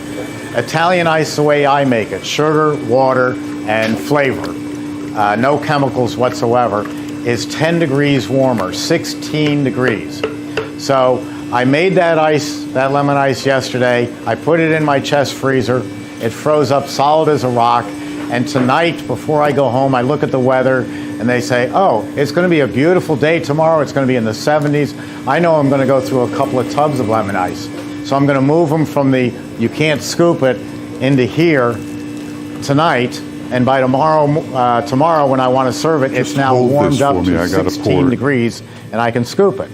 And then you say, well, but I've been to Rita's and other places where I know they have ice cream and Italian ice in the same cabinet. What's Steve talking about? Well, they're making their Italian ice with sugar and water, and that's where it ends. Now they're adding all sorts of artificial flavors, colors, stabilizers, designed to allow you to scoop the Italian ice at the same temperature as the ice cream. I want to make a far better product than they do. That's the old-fashioned product. So I buy 2 cabinets if I'm an ice cream parlor. I buy one for ice cream and a smaller one for my Italian ice. If I'm in Florida, I'm selling ice year-round. If I'm in Chicago, I'm going to sell it May 1st to the end of October. And then if I'm a store, I'm going to turn the thermostat on this cold again, and I'm going to use it for ice cream or novelties. It's a special order from the manufacturer. There's 2 of them in the U.S. to take an ice cream cabinet and put in a different thermostat so it'll go to Italian ice. So they do it. And if you want to call me, anybody out there, I'll give you the names. I'll give you the president of the company or the senior vice president, because those are the people I deal with, and those are the ones my customers deal with. And you're going to say to them, I'm going into the ices business with Steve Thompson, and they'll know, or they'll know to change the thermostat out when they manufacture it. So instead of a range of -5 to +10, you're going to get a range of 0 to +20. So it'll cover ices and ice cream. Very simple. Probably doesn't even cost any more. Or tell them I said it doesn't cost any more, and then they'll have a fit and won't charge you. But it's all about the serving temperature. Now that's coming along nicely. That's been 9 minutes. I expect it to be about 18 because of the high sugar content. Ice cream is high in fat and low in sugar. Italian ice, sorbet, dairy-free is it has no fat, but it's high in sugar. And the more sugar in a product, the longer the freezing time. There's a New York Italian ice or Italian ice. There's Philadelphia water ice. Besides being a horrible name, and I can't make fun of it because we sell a lot of machines to Philadelphia people, but when someone calls up from San Diego and says, I want to go into the water ice business, my first question is, so when did you leave Philadelphia? Oh, 5 years ago. How'd you know? Because you called it water ice. There is a difference, and this is the secret stuff that I give away for free. On the 24-quart machine, my sugar content is 7 pounds of sugar for New York Italian ice. For Philadelphia water ice, it's 8 pounds of sugar. The extra pound of sugar will not necessarily make it sweeter. It's not enough, but the sugar makes it smoother. So it's a smoother, creamier product than New York. And that's all it is 1 pound of sugar. You can spend the rest of your life trying to find that secret, and it's just one of the things I give away. Now you go into Bay 8th Street in Brooklyn, a real all-Italian neighborhood where nobody speaks English, and they're going to sell something called Granita, Granita, I think, or Granite. And Granita is Italian ice, but it's really crunchy. It's almost icy. And that isn't 8 pounds of sugar like Philadelphia. It's not 7 like New York. It's 6 like in Italy. And so now you're making old-fashioned Granita. Still, sugar, water, and fruit, or sugar, water, and flavor. So, and cheap. I mean, your water is, you can't even hardly put a price on it. And sugar is not as expensive as dairy, so it's just a wonderful product to sell. And for your business, we have 2 gentlemen here, one from Chicago, one from Texas. They're going to go into the Italian ice business. They're going to get people walking up to their establishment, and they're going to look at them, and they're going to go, oh, I wish I could do this. And they're going to say, you can't do that. My formulas came from my great-great-grandfather from Genoa, Italy. Well, yeah, who are you kidding? That great-great-grandfather, I've never been to Genoa, and I'm not Italian. The next one is semi-truthful. Oh, you can't do this because you have to buy it from Little Jimmy's, and it's $1,000. You turned it off. Okay. It's $1,000 a portion. The real answer, and then we'll pull it, or you can pull it now if you want. Look at that. The real answer is, you like my ice? I'll tell you what. You call me on Monday. Tell me how many tubs of lemon, cherry, or grape you want.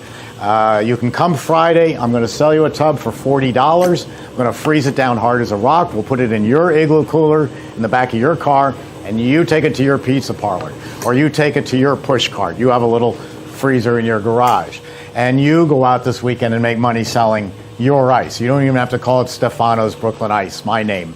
You can call it anything you want. And within this time next year, you'll have 20 people buying from you, buying your ice. You're a mini wholesaler now. The trick is let them pick it up. You're not running a Department of Transportation truck. You're not keeping all these heavy federal government books on the truck. You're just letting them pick it up. The idea came from the Ice's King of Corona over by LaGuardia Airport. He does a big retail business. He does a lot of wholesale that's not wholesale. If you're a pizza parlor in Manhattan, you send someone to drive out to Queens to pick up 10 tubs of ice and you drive it back. It's that good. So we'll portion this up and we'll see what we've got. The cups are already set. Look at that. So this is Italian ice. Isn't that color beautiful? Wow. And that's all natural.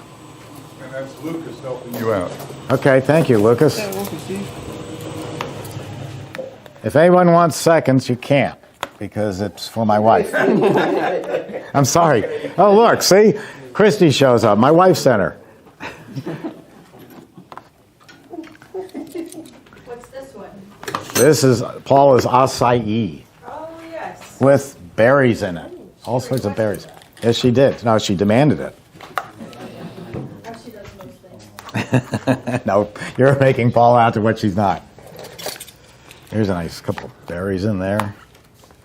This looks great. Did you try it, Jeff? I'm going to try it now. Okay. My biggest critic. Looks like the stuff you get at the beach. Oh, no beach I go to.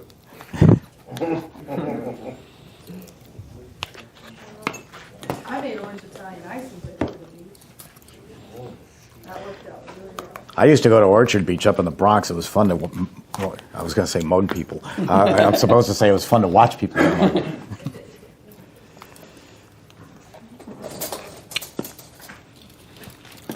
Orchard Beach has the New York City Police Department firing range right next door, so it's always thousands of cops. Doesn't bother anybody. They still mug you. Just got good at it. Yeah. They say please. Did you try it, Jeff? Yeah. And it's excellent, and I have one criticism. Okay, what's the criticism? No, we'll wait. See if anyone else picks up on it. All right. Well, I'll try it too. Because again, I haven't made this with the fruit in it. I've always done it with just the acai. Flavor is extraordinary. Oh, there's a big butt coming. I've been on a diet. I don't have a big butt, but my products do. Is that enough? What do you think? Yeah, he counts them out. Christy, you want to try it? Yeah, I'll try it when I pack it. Okay, I'm going to try it. You want to pass those out then? Yeah. Thank you. I'll take a spoon. I'm doing Mike now. Okay. The right seats. Yeah, ready? Thank you. Yeah, you're welcome. Thank you. I don't find anything wrong with it. Maybe a little more acai. No, I think the flavor's great. Oh, then I don't find anything wrong with Well, I'll tell you what I find wrong with it. it. Okay, what? The fruit's too hard. Not fully thawed. I would puree it. You would puree it? Yeah. Okay. I like the bites of fruit. Well, I don't like frozen. That's why I don't make strawberry ice cream. I don't like frozen pieces of fruit in my ice cream. So you had a personal prejudice against it from the start. Whatever.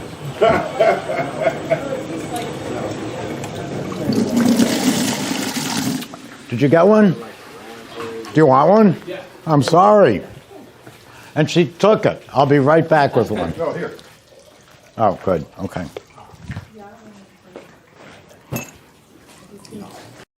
Everything about it, but the frozen pieces of fruit. I would have left the pieces in, but thawed more. Well, they would have frozen up in the machine anyway. Yeah, I got a big blueberry over here. That's lucky. So would you call it like wild berry or the acai? You can't pronounce Like it. what would you call it? I would call it mixed fruit acai. How's that? the key is the acai. So when you make strawberry, And look at the fun you can have getting people to pronounce it. I mean, you're making them that's laugh. a blast. It is. You make them laugh, and it's different. Anytime you can be different, you're going to be memorable. I think I know someone who wears tie-dye shirts all the time. Anybody else? What do you think? Yes. I have a question. What's the difference between a sherbet and the Italian ice? A sherbet would have Sherbet has dairy in it. Oh, yeah, dairy in it? Yeah. We're making a sherbet now. Nowadays, we call sherbet just is an Cream old ice. term. Now it's called cream ice, but it is sherbet. Almost. If Jeff put more cream in it, it would be more truly sherbet. Yes. And would it have that fruit crunchy with just if you just not added the fruit and just had acai in it? If it had just acai in it, it would be more tart. It wouldn't have that pulp type. That's right. It would because I used a puree that came in a container. Okay. That's what I So it's really sweet. So would you cut back on the sugar? Or Yeah, I was thinking about Well, that you when I could. made it. You could. I wouldn't, but you could. Overwhelmingly sweet. I like it. That's why your store is going to be different from his store. Jeff's ice cream are more sweet than mine are. More sweet with more flavor. I would have cut back on this because it doesn't have as much tartness as I want. Yeah. But excuse me, this is going to appeal to more people because not everybody's going to like the tartness. Acai kind of reminds me like cranberry. It's you either love it or you don't. So cut back on the sugar though. Would you have? Would it then be crunchy, like you said? No, because my own recipe I looked at and I thought there's too much sugar in here. I would have cut back a half pound. So that's what I'll do in the future, and that's what I'm going to write it up as. Great flavor. Thanks. Yeah. You think that flavor came from that stuff in the box or from the fruits? In the box. Yeah. Yeah. Does the stuff in the box come in other flavors? No, it's just acai. That is what it is. Yeah, like blueberry or raspberry. So what is acai? What is acai? What is it? Acai is a tart berry out of Brazil. Okay. And they So what eat they've it done every- is they've pureed it and machined it and made it a liquid. Yeah. And you can buy it as a powder, it just doesn't have the same kick. No. And how much is this? Is this expensive? I don't know, I don't pay anything. What do you care? Yeah, what do I What care? do I care? What do they care? Yeah, I can get $7 for this in a fancy restaurant. Think about this. Let's say you took those 2 bags of frozen fruit, or even if they were thawed, put them in the Ninja with a little of this, made a real slurry. You still get pieces, but no hard clumps. Yeah, it's worth trying to see. First thing I would do, though, is cut back on the sugar. The second is I would make sure that fruit was thoroughly thawed. Also, what we could do is next time we could add a little dairy to it and Make it a cream. make a hell of a cream ice. We could also add a lot of rum and just say the hell with the class. True. We could also just sit around and drink the rum. Okay. Shut off the camera. We're making the alcohol ice creams. That's Ken going to do all the editing. Yes. So where did we originally get that one from, though? The one that he just got. What? Where's that one from? What one? Amazon. It's like Amazon? Amazon, yeah. Okay. There's an everything. Amazon, everything. Everything. Need a spatula? Amazon. Take it away, Jeff. Okay. So yesterday, I had my class. My class is always 2 days before this. And we work Monday and Tuesday, long hours, we work hard. Anyway, yesterday, we made Snickers ice cream. Because to make any of the candy bar ice creams, I've got all the candy bars over there. To make the candy bar ice creams, what we do is we cut them into bite-sized pieces, the bars, and then freeze them the night before. And then the next day, what do we do with them? Ninja. We put them in the Ninja, and we come up with virtually Snickers powder with some nut chunks in it and stuff. So since we had this left, and I don't want to put it in the freezer because it'll just become an anchor. So I don't know, we're going to do something with it. So I thought instead of making more Snickers ice cream, because they're sick of it, we ate so much, let's make Snickers cream ice. For those of you who don't know, cream ice is an unbelievable product. It can support a store with lines around the block every night just selling cream ice. It's fantastic. The only caveat to that is that you can't charge as much for it as you can full ice cream. Close, very close. I have a friend in South Florida who has cream ice store, 150 flavors every day, lines around the block. Store is half the size of this whole room. Very, very successful. It's called Cecily's Gourmet Italian Ices. And the reason that it's gourmet Italian ice is because you don't want to really put cream ice on your window. It sounds not good. So anyway, cream ice is fantastic. It's a great, great product. Any flavor you want. Any flavor. I mean, he's got 150 flavors. So you can have anything. So today we'll try, I've never made this, we'll try to make Snickers cream ice. Cream ice is Italian ice with about a 10% dairy in it. The recipe for cream ice on is always 3-2-1. That's your everyday recipe for cream ice. 3 quarts of water, 2 pounds of sugar, 1 quart of mix. And then from there you add anything you want. Now that's for a larger machine. That's for the machine, maybe this one or the 24. But we're going to make it in here, so I scaled everything down. If it's 3-2-1 for this machine, what would it be for that machine? This is a 12 quart, that's a 6 quart. Okay, we'll move on. Cut it in half. 1.5, 1.5. You think? Yeah. All right, so let's add gates closed. In here I've got water, sugar, and dairy mix, and ice cream mix. And what's the total amount of liquid there? The total amount is just 2 quarts. Okay. But we're going to be adding a lot of Snickers, so that'll build it up. Great. Great? Yeah. Why great? We love your Snickers. When you're not here, we used to use individual spoons to take a little spoonful of it out of the freezer. Now we use a 10-ounce scoop. Well, never made this. So we'll see what happens. We'll. I don't know how much of this to add. So what we'll do is we'll add. We won't turn the freezer on yet. Excuse me. We'll add this and taste it, and add it and taste it. And when we like what we have, we're ready to go. Actually, I should amend that. We'll add it, taste it, add it, taste it, and when we like what we have, we'll add a little more, and then make it go. Do you have a starting point? No. Because I would add Here's 8 my ounces. starting point. I would add 8 ounces. Dry ounces.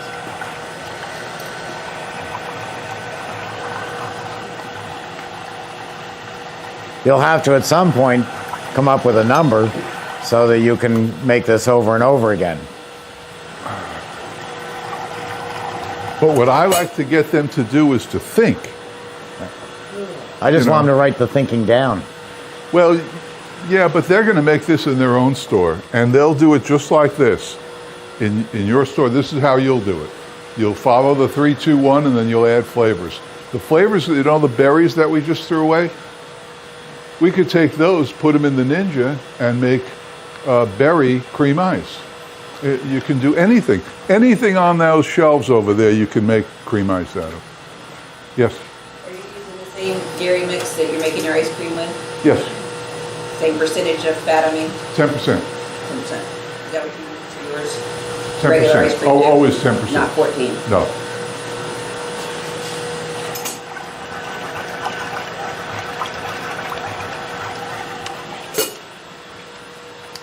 Well, that's pretty good. It's getting there.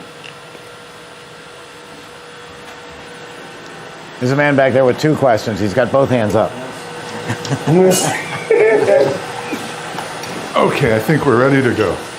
Is that on the cream ice setting? What? Is the revolution on the cream ice setting? Now, you know better than that. Well, Steve just gave me a It should be. Well, remember, I'm a dinosaur.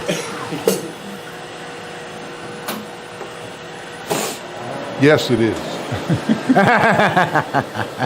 There we go. That worked for everybody. They can't see from back there anyway. I'm going to tell them the truth. The truth is, when I started, this wasn't on my machine. I had a machine from a long time ago, before Steve invented the IOC, in overrun control, infinite overrun control. So my machine didn't have it. The old machines, and I told the story of how one of my students found a machine in the Marshall Islands, an Emery Thompson from 1946, and started a business with it. But the point is that they didn't have this. This is a 10-year-old. 22 years. No. Yeah. I had it back in the Bronx. No. Anyway. Yes, I did. Anyway, so my machine didn't have it. So I ran everything at what was before that the standard speed, which was 234 revolutions per minute. So that's how I grew up, and that's how I learned. And I'm sticking to it. What would the taste difference be between... It's not the taste, it's the density. texture? The density, right? Yes, that's right. It's the density of it. The slower, and 234 is the max for any of the recipes on here. So if you go slower, just think about it, just picture it. It's going, of course not this slow, but instead of going like this, it's going like this, and it's still freezing at the same freezing rate, but it's going to create a denser ice cream. Not thicker, but a denser, much less air. If you put cream in a bowl and you whip it to make whipped cream, it's the same amount of cream, but it's this big, it's got a lot of air in it. If you do this very slowly, it'll take you a week to make whipped cream, but it'll be that thick whipped cream. So your Italian ice is always going to have more air than Steve's. Always what? It's going to have more air in it than a Steve's. Well, Italian ice is a different animal because Italian ice doesn't expand. It is what it is. You can beat the daylights out. You can beat the daylights out of it, but it's still going to be what it is. It doesn't accept the air as an expansion vehicle. Cream does, but water and sugar doesn't. So it doesn't matter. Why do we slow it down? Well, we don't. Italian ice is 234, isn't it? That's right. Well, we know our stuff. Italian ice is 234. Gelato, let's talk gelato. Gelato is what, 160, 140? 140. 140. So gelato is much slower, and therefore the end result is much more dense. I like to say thicker, but it's not thicker, it's much denser. And that's how gelaterias make their ice cream, on a slower speed. It's also less fat content. Gelato is 6 to 8% butterfat. We run 10. So it's a different product. They'll be out of business in about 6 months anyway. They are.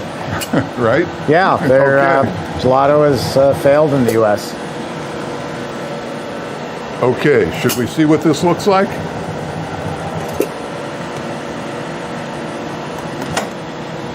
Let's taste it.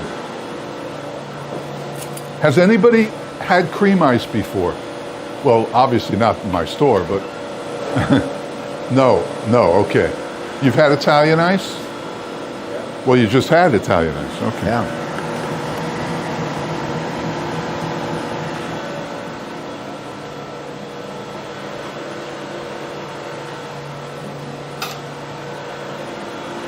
Very good. Very good, actually. Good. Woo. Are you going to share it? Yeah, what are we doing with this? Oh, we'll throw it out. No. I'll take it out to the ladies. Yeah, there's too much to throw it out. All right. I think you're trying to get rid of me. No, never. Ever, never, never. All right. After this, we're going to do questions answered. Right. So I still have another question, and I just thought of the answer. What do I do with all this Snickers?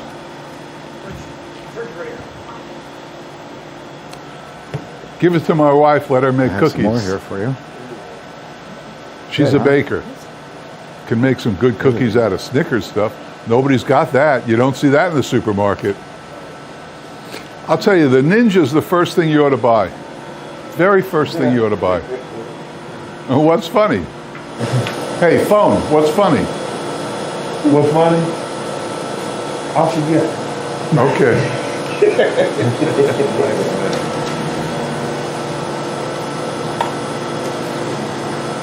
Real close. Real close.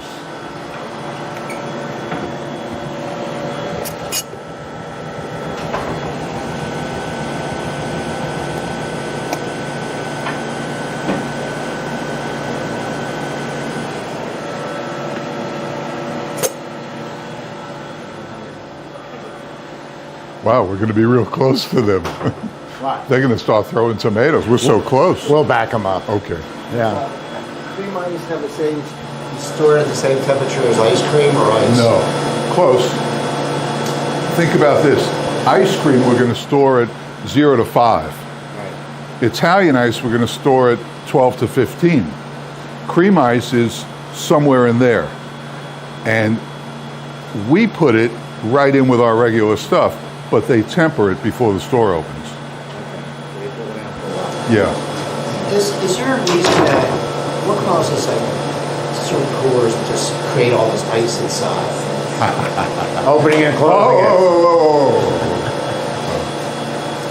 Any of the class want to answer that? Yeah. What causes the ice crystals on the ice cream? Air. What is it? Air. Air. How come they have air? Dipping cabinet.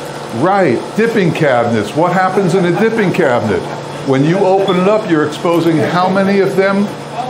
All of them. 12, 15, 18, sometimes 30, big dipping cabinet. Open it up, that air goes, it's like a train going right across. That's why you use a floppy door. Or not. Yeah. You won't see ice on your ice cream during the course of the day while you're scooping ice cream. Never seen it, never will. What people do is they get lazy, and at night they're not willing to take that ice cream and Scrape put a down the solid, sides. scrape down the sides and put a solid lid on it. If you're going to be lazy, we have alternatives for that too. This is a gelato pan liner. Gelato pan is stainless, they're expensive. These are kind of nice because you can scoop from here to here, and that's where the strength is in your arm. But the real reason I like these is if you ever get into wholesale, the round tub takes up a lot of space. Let me see if I can get one here. Here's your round tub. And Haagen-Dazs says you have to take 16 at a time. Your business, I can do 4 flavors in just about the same space as that round tub. So the chef can have more of your flavors than he can anybody else. And it's easier for his staff to scoop because they're not getting it all over their arm or anything else like that. They're just going like that. Never get in a fight with an ice cream scooper because they have a really strong bicep. But that's an alternative to that. But the ice is coming not from it being open all day long. You'll never see ice. It's from not putting a decent lid on it, a real tight lid. Then you're going to get ice. So, ice cream in a gelato pan or Italian ice or? You can if you want. There's no reason. And if it's in that cabinet, which if Jeff was right, that one's going to expose a whole lot less air because you're only opening up a small door. And you could stack them in there and they're never going to see it. Only your employees are going to see it. I've gotten away from the visual cabinets. They have lots of problems. Jeff is partially right. The sun's beating down on them. The temperature's changing all the time. Those things don't change that much. They cost less. And we got into a bad habit in the ice cream business. We started giving out free samples. And it will drive you nutty when you see someone my age come in who's been retired for 15 years and they know they're going to buy vanilla. But they're going, oh, I want to taste this one. Well, maybe I'll taste this one. And they go all the way down the line and they leave because they're full.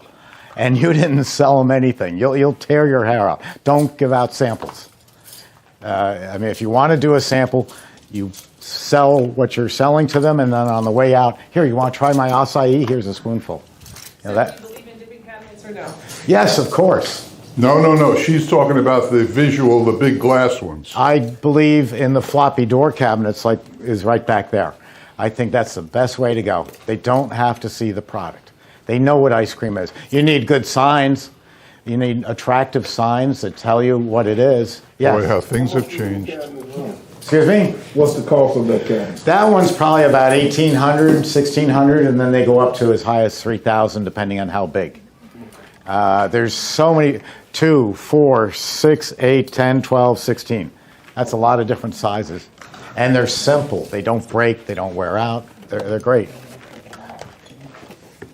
But if you're just getting into business and you have no money, well, then go to a chest freezer. It's $700. No, it's 150. You said something about gelato sales. I'm sorry, I got interrupted. What? Gelato sales, you said they were going down across the country? They're non-existent. Gelato is dead. It was a long-time fad. Gelato that's all there is in Italy and throughout Central Europe. But you get into Central America, South America, Asia, Africa, the Middle East, everybody wants American ice cream.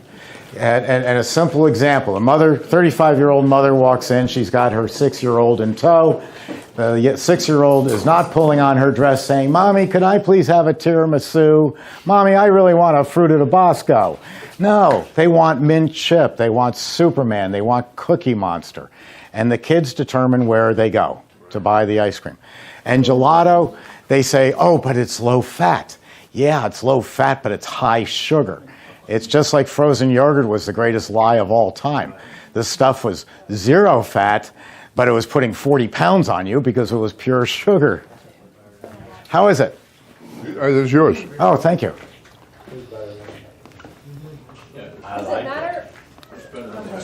Does it matter what you freeze it in? Plastic, You get one? cardboard, metal? Yeah, it is. Jeff, do you think it matters whether you freeze in plastic, cardboard, or metal?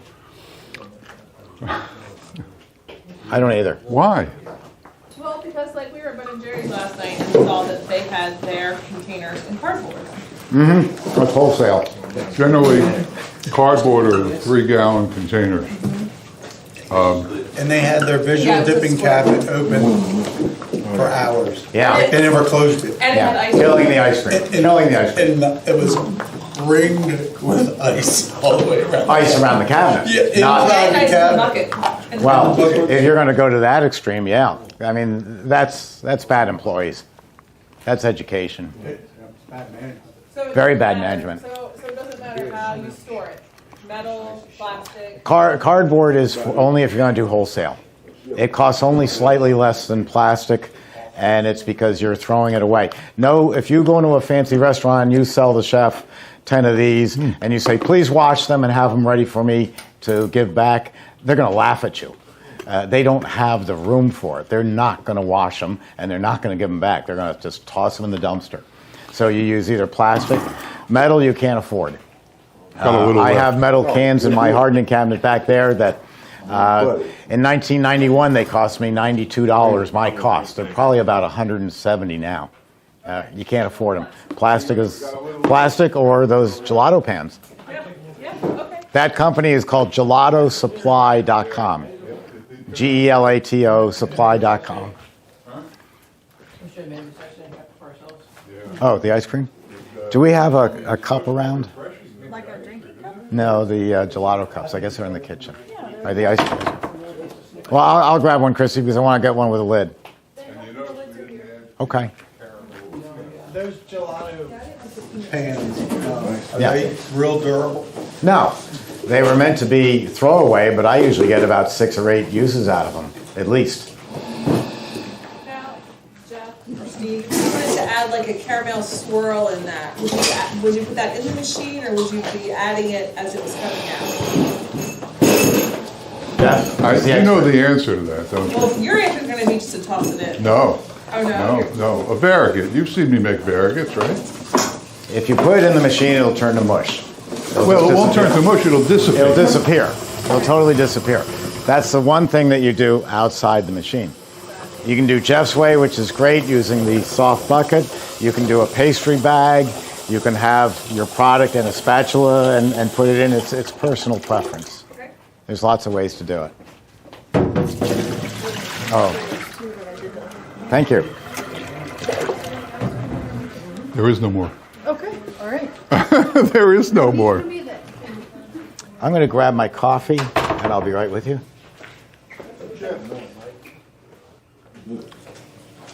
Sell the ice cream for $5. How much you sell this for? The cost of material is negligible. Same price, because there's some cream. Because who wants to bother with different price stuff? Then, this is more money because there's alcohol in it. This has less money because it's just vanilla. I don't want to bother with that. How about this ice cream? Have you got the same price? Everything same price. Did you like it? Yeah. No. Oh, wait.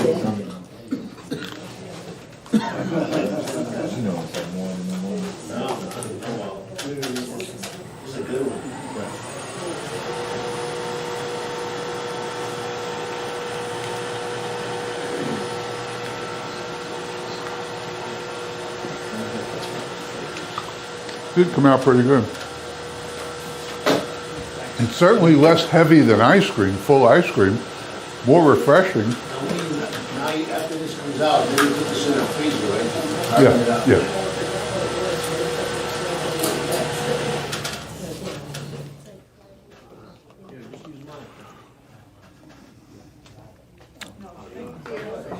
Just take it from there.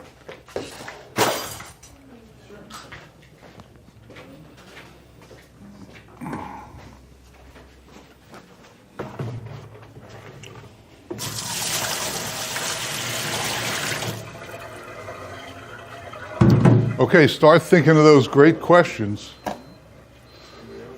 have a question. Not yet. Not yet. That's not about that. Not yet.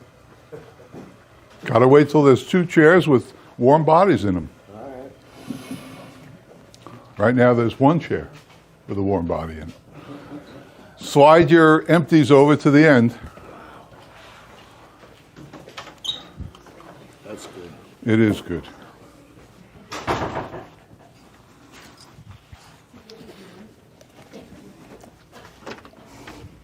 You can virtually drink it. I need that container back.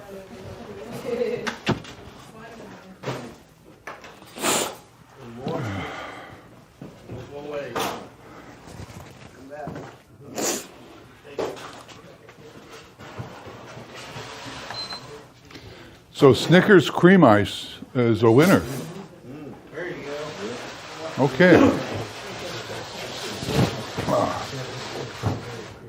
Gonna be on the Daytona board. Absolutely. You know why kids come in and they see Snickers. It's the #1 candy bar in the world. So kids come in, they see Snickers, just like M&M ice cream. They see that, they go right for it. You're gonna be busy this week, huh? Huh? You're gonna be busy this week. Well, I don't have the store yet. We're still building it out. I think you did. No, they're building it out. It's right on the beach, on You're building a new store? yeah, opening a new store. The beach. Daytona Beach Shores. So you went from one coast to the other? No, my other store was in the middle. Okay. In the middle. We moved to the beach, so open up there. It's real nice. I mean, it will be. Now it's not, but it will be. But yes, the town will be buzzing. And then Bike Week in another month and a half. And they just allowed all the permits, so Bike Week is going full tilt.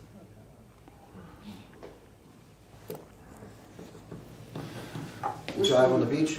What? You drive on the I do. I don't drive on the beach. I park on the beach, have a cigar, and listen to music. It's if you're a resident, it's $25 a year. Drive on the beach, so it's pretty good. And I don't see any fun in driving on the beach, but I like to park on the beach and and just listen to music or the ocean and have a cigar. A good part of my day. Sounds like the best part of your day. It's pretty damn good. Yes. Have you ever been to Bike Week there? Oh, sure, many times. Many times. I've ridden all across the country. Crazy over Yeah. there. Yeah, nice though. Crazy is Sturgis. That's crazy. Hey, who's that? Oh, only one dog? Hold on. Oh, God. Let me move this back. Hey, what happened to the other chair? I already had this one in here. You want this? No. Old man? Before we get started, Sammy is in all our videos. Come here, Sammy. Come on. Sammy's in all our videos. And she's 5.5. And, okay, sit. Good girl. Okay. Down. Oh, down. Why do dog owners feel they have to make a show out of it? Because I'm going to make a point. Talk. Okay, good. All right. So Sammy is 5.5, and she came from a breeder that is related to the breeder that Stella came from, and the breeder that our first dog, Sadie, came from. So there's a difference in them besides the size. Thank you. You can take. And they're both health department inspectors, those dogs. Yes, and Stella, you know, we can all get it out of our system right now. 1, 2, 3, Stella. That's what everybody does to me. But I just wanted to show you something. She's a champion. She won lots of awards and all. And I went to do this. Stella, sit. Stella, sit. Stella, down.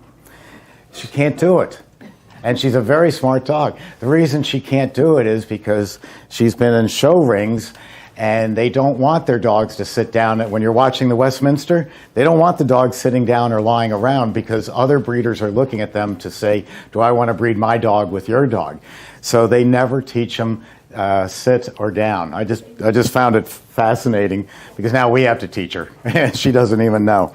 But she's also a golden retriever. Sammy's 68 pounds. She's 58 pounds. But they're very much golden, but very different looking.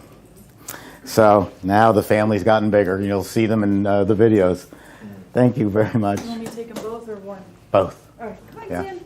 There's another one too, Coco. That's in Bill's office. Yeah. She's a little darker, so we kind of get a kick. We call them the golden girl. She's my sister's dog. All right, Sammy. Come on, Sam. Bye. Ready? Goodbye. Come on. Mush. How about that? All right. I forgot my coffee. Can I go get my coffee? Yeah, go ahead. I'll be right back. We have nothing but time. So we have a couple coolers that the ice builds up inside. Not the ice in the ice cream. Define cooler.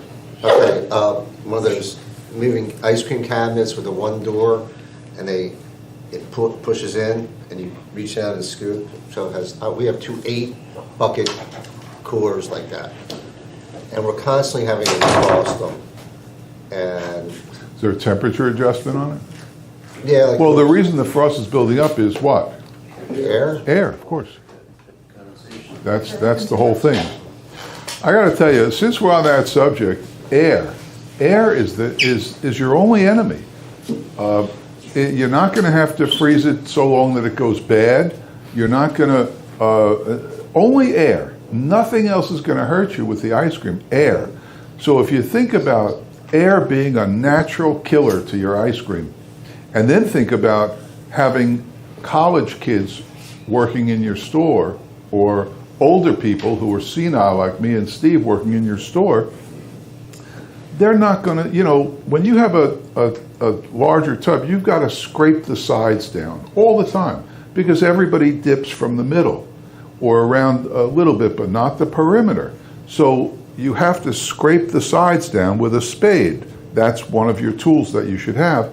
And you're constantly doing it because otherwise you're throwing money away. In a gallon of ice cream, you got 10 servings. 10 servings. So if you have one of those 3 gallons, which I don't recommend at all, you've got 30 servings. If you have kids working your shop, they're not going to scrape it down. What you're going to do is in the morning, you're going to come in, you're going to open the tops, and you're going to take it and throw it away. And that you're taking money and throwing it away. That's all you're doing, money. Only because of air. It's air. Air and the fact that nobody cares in your store like you do. You're the only one that cares. You can have your sister working there. She doesn't care like you do. It's your business. It's your baby. It's your money. So that's why I use 1-gallon containers. Virtually no air, no scraping down problems, and it's okay. Enough said. Okay. And the same thing with the gelato pans. They're just 1.5 gallons, 6 quarts. They're very convenient. They're easier to scoop. If you watch an old-time video on how to scoop from a 3-gallon tub, they talk to you about going around in a semicircular motion to roll the ice cream into the scoop. You try doing that when you go home tonight. Just pick up a pen, not even a scoop and not even resistance of ice cream. Just go like this for 5 minutes. You'll hate that you ever heard my name because your wrist will hurt so bad. Your strength is in the bicep. So if you can scoop through the 1-gallon tub or the 6-quart pan like that, it's not going to hurt you. And nowadays, you're not going to get sued for carpal tunnel syndrome or something like that. And there is the only scoop you'll ever buy operates on a 45-degree scooping motion, so it's perfect. Which one is that? I can't tell. You mean the Z-roll? Huh? Yes, Zerol, Zerrol. It's no moving parts. That's the only scoop you'll ever buy. I use a 4-ounce. I recommend a 4-ounce. And there are 2 reasons why you should use it, which we won't go into now, but you can ask any of the people who've been to my class and they'll tell you at a break, at lunch. Okay, any questions? You had a question, right? And it was, I got an answer. Okay. Nice. So what are you going to do? I don't know, get 2 new coolers because, to be honest with you, they're older. I bought them used. You know, you can only make the plastic cover. It's not glass. It's like a plastic plexiglass, and they latch from both sides, and there's air leaking into it. That's the thing, air. Now you can abate it a little bit by covering inside. Right. What we used to do is put baking paper over our buckets. Right. But it's a pain.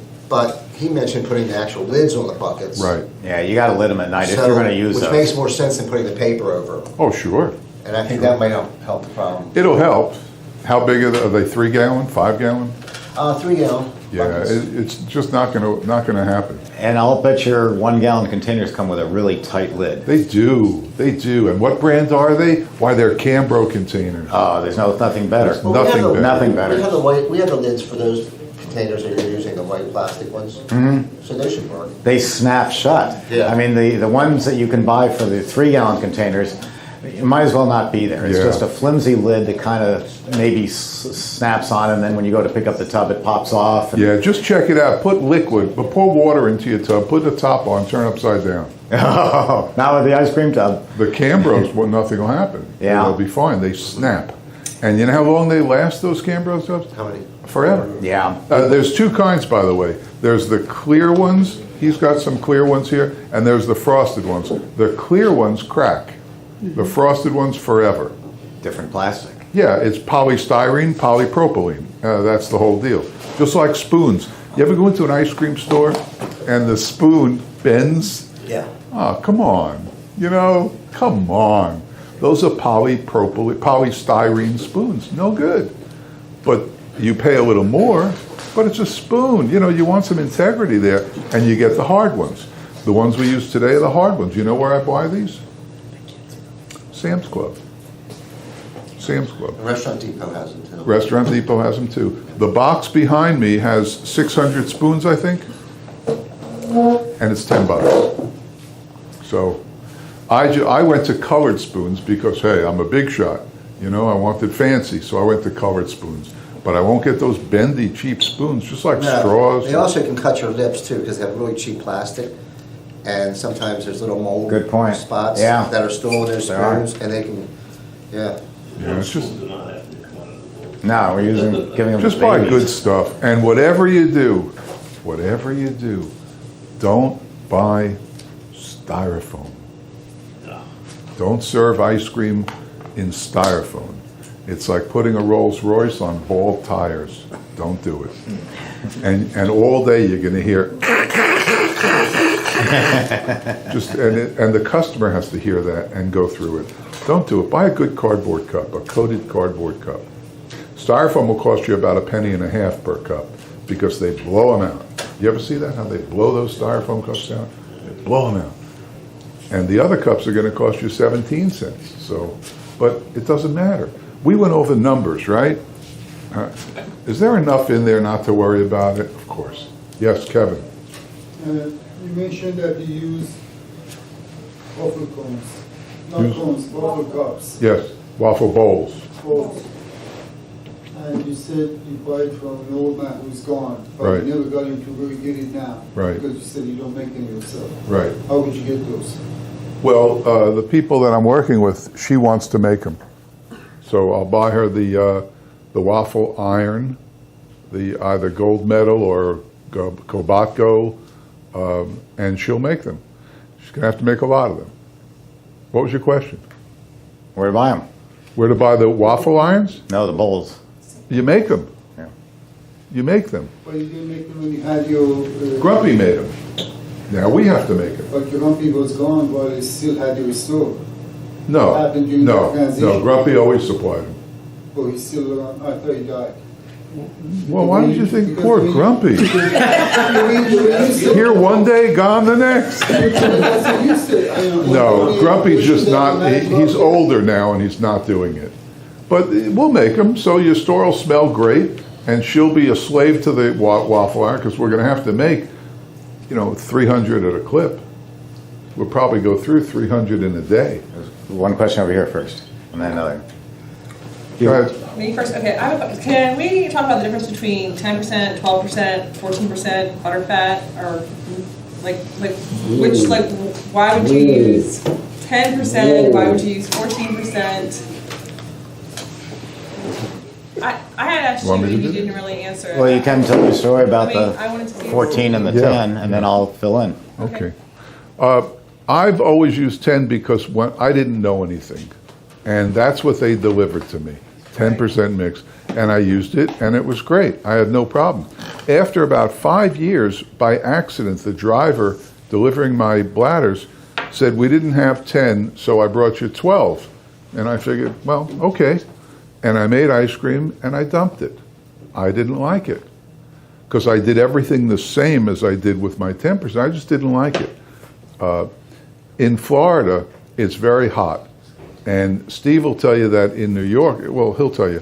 But in Florida, if you try to sell 16%, which is Haagen-Dazs and Ben & Jerry's, if you try to sell 16% butterfat ice cream, your customers are going to be full for a week because it's very heavy in the heat.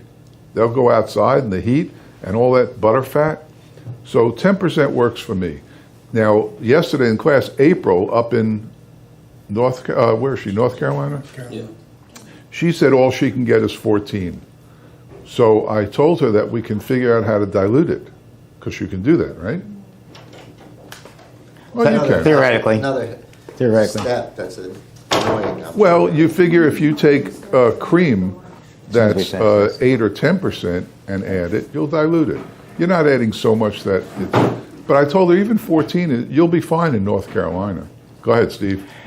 It really, the answer is it depends on where you are in the country. What did you grow up with? If you're up in Wisconsin, Dairyland, you're going to run 14 or 16 because that's what you grew up on. You taste 10% and you'd say, oh, this is awful. In New York City, I had this conversation with some gentleman this morning before we started.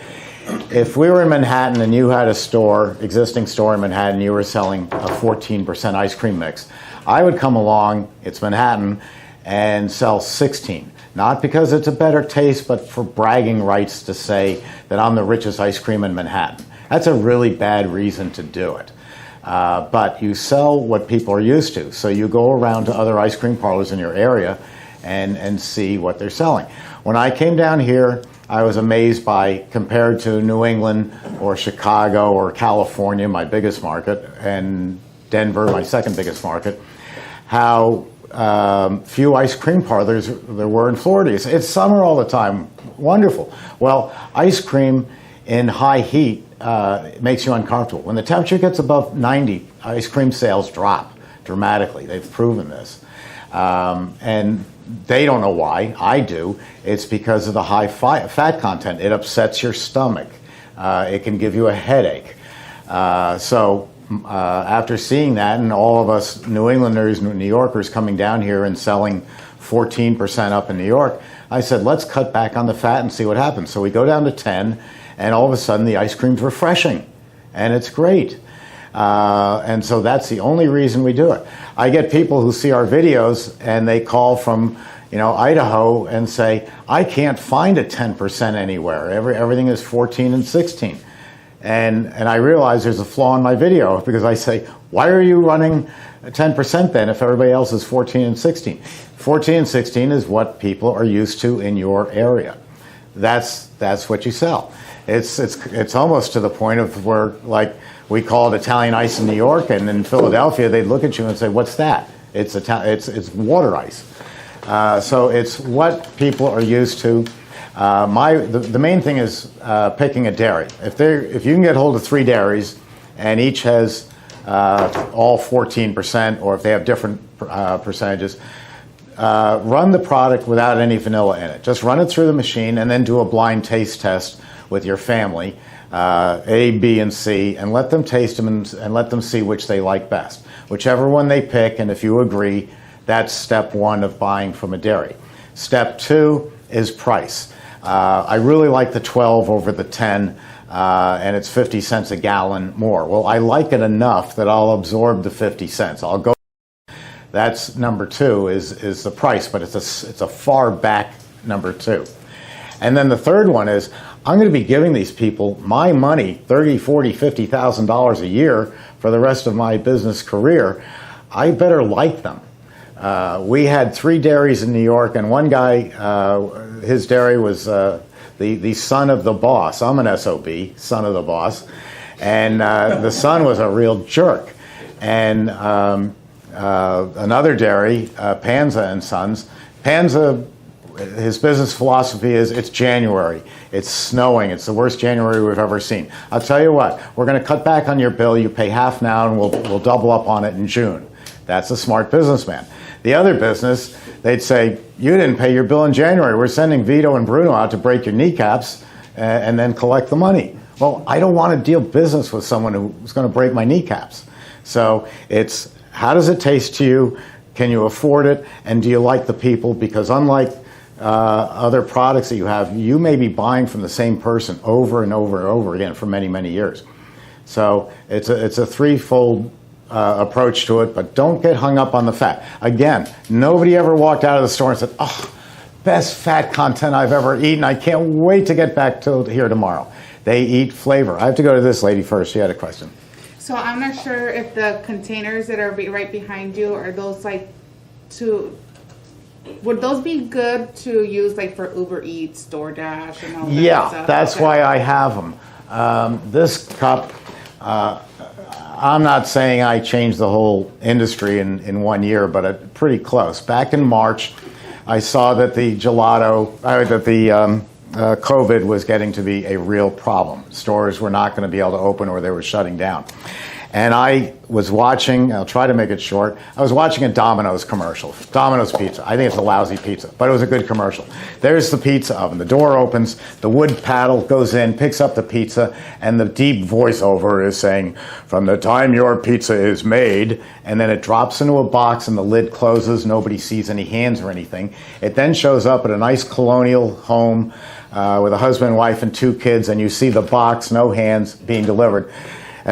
From the time your pizza was made, no hands have touched your pizza. And I thought, wow, we've got to do that in the ice cream business, because not everybody was like here in Florida, where we got very liberal very quickly. Mm-hmm. Most of the countries, most of it is, I don't mean that kind of liberal. Please, don't insult me. But most of the country is shut down to one degree or another. So I went looking for a cup that was more attractive than just your plain old Dixie cup, and Jeff is so right about styrofoam. I didn't know why I hated styrofoam until he reminded me. It's that scraping noise. It's just terrible. And I found these. This is Gelato Supply, the people who make the liners, and they make this 5-ounce cup. Being tapered, it's easy to scoop into. It's attractive, it's biodegradable, and it comes with a nice lid. So you can pre-package cups of mint chip, salted caramel, all different things, nice tight lid. You can pre-package all these, and then the millennial age, which is not passing me by, or even Jeff, they are texting in their order. I'll take a mint chip. I'll take 2 mint chips. I want a salted caramel. I want a cherry Italian ice. We pre-package them. We put them into a bag. We throw in some spoons. Maybe we throw in some Ziploc little bags of sprinkles, or you in the Midwest call it Jimmy's. We staple the bag shut, and then now when you get to my store, you text that you're in the parking lot, and either we have a walk-up window, or if we're not that lucky, someone runs out and hands you your party pack. 4 scoops for $25 in a fun party pack that the whole family can sit there and either take it home or sit in the car and eat it and enjoy it. Same thing, pints. This is where I changed the industry. Good luck trying to find a chest freezer right now. I have sold them out across the country. You can't find them at Sears, Home Depot, Lowe's. They've been sold out for a long time, because I said we've got to get away from the interaction with the people touching the product. For now, it'll come back, and we've got to do pints. And we are going to sell pints, and the beauty of pints is we can get $7, $8, $9 for a pint. When you come buy a pint, you're going to buy 2 pints, because I buy a mint chip for myself, and I better buy a coconut for my wife Paula, or I'll be sleeping in the garage. So I'm going to spend $18 and not even think about it. 9 and 9, or 8 and 8, let's call it. 8 and 8, $16. Why no half gallons? Why no gallons? Because as the head of Penn State told me, Penn State Dairy School, when I asked him, he said you'll spend $8 for a pint, but you won't spend, even Bill Gates won't spend $32 for a half gallon. Your brain just says, it's too much money, I won't do it. So pint sales are through the roof. My customers are up 40, 50, 60% same store sales over the previous year. It's amazing. And most of it is because of these, or something like this, and because of pint containers. It's fabulous. And the pint containers will stay forever. That's always going to be part of the business. When I set up a store now, I have a true glass merchandiser, or a beverager, I like better. And you come in and you grab 2 pints and you put them on the counter, and the server who's doing scoops runs over, and it's like Starbucks. You want a receipt? No. You want a bag? No. Slide your card. I slide my card. Boom, I'm back in my car with my 2 Goldens. It's 90 degrees out, the air conditioning's on, and I'm heading home. That's how we saved ice cream parlors this year. I had a guy in Boynton Beach who, he's from Jersey, so that makes perfect sense. He didn't have a takeout window. And they told him, and he was a block and a half from the beach. The people who came down to go to the beach were stuck in Florida, and they're still walking up and down. He and his brother-in-law one night busted out a window and reframed it as a takeout window. And his theory, being from Jersey, was forget about it. The health inspector, or the building inspector, is not coming out again until next March. Nothing's being built. And when he comes, I'll pay the $200 fine, I'll apologize profusely, and I'll keep the $300,000 I made selling these in pints in the bank. We did it even better. What did you do? Well, they came in to shut us down, and they said you can do carry-on only. So the way it is, we walk into our store, and the coolers are on the right-hand side, going down the whole counter.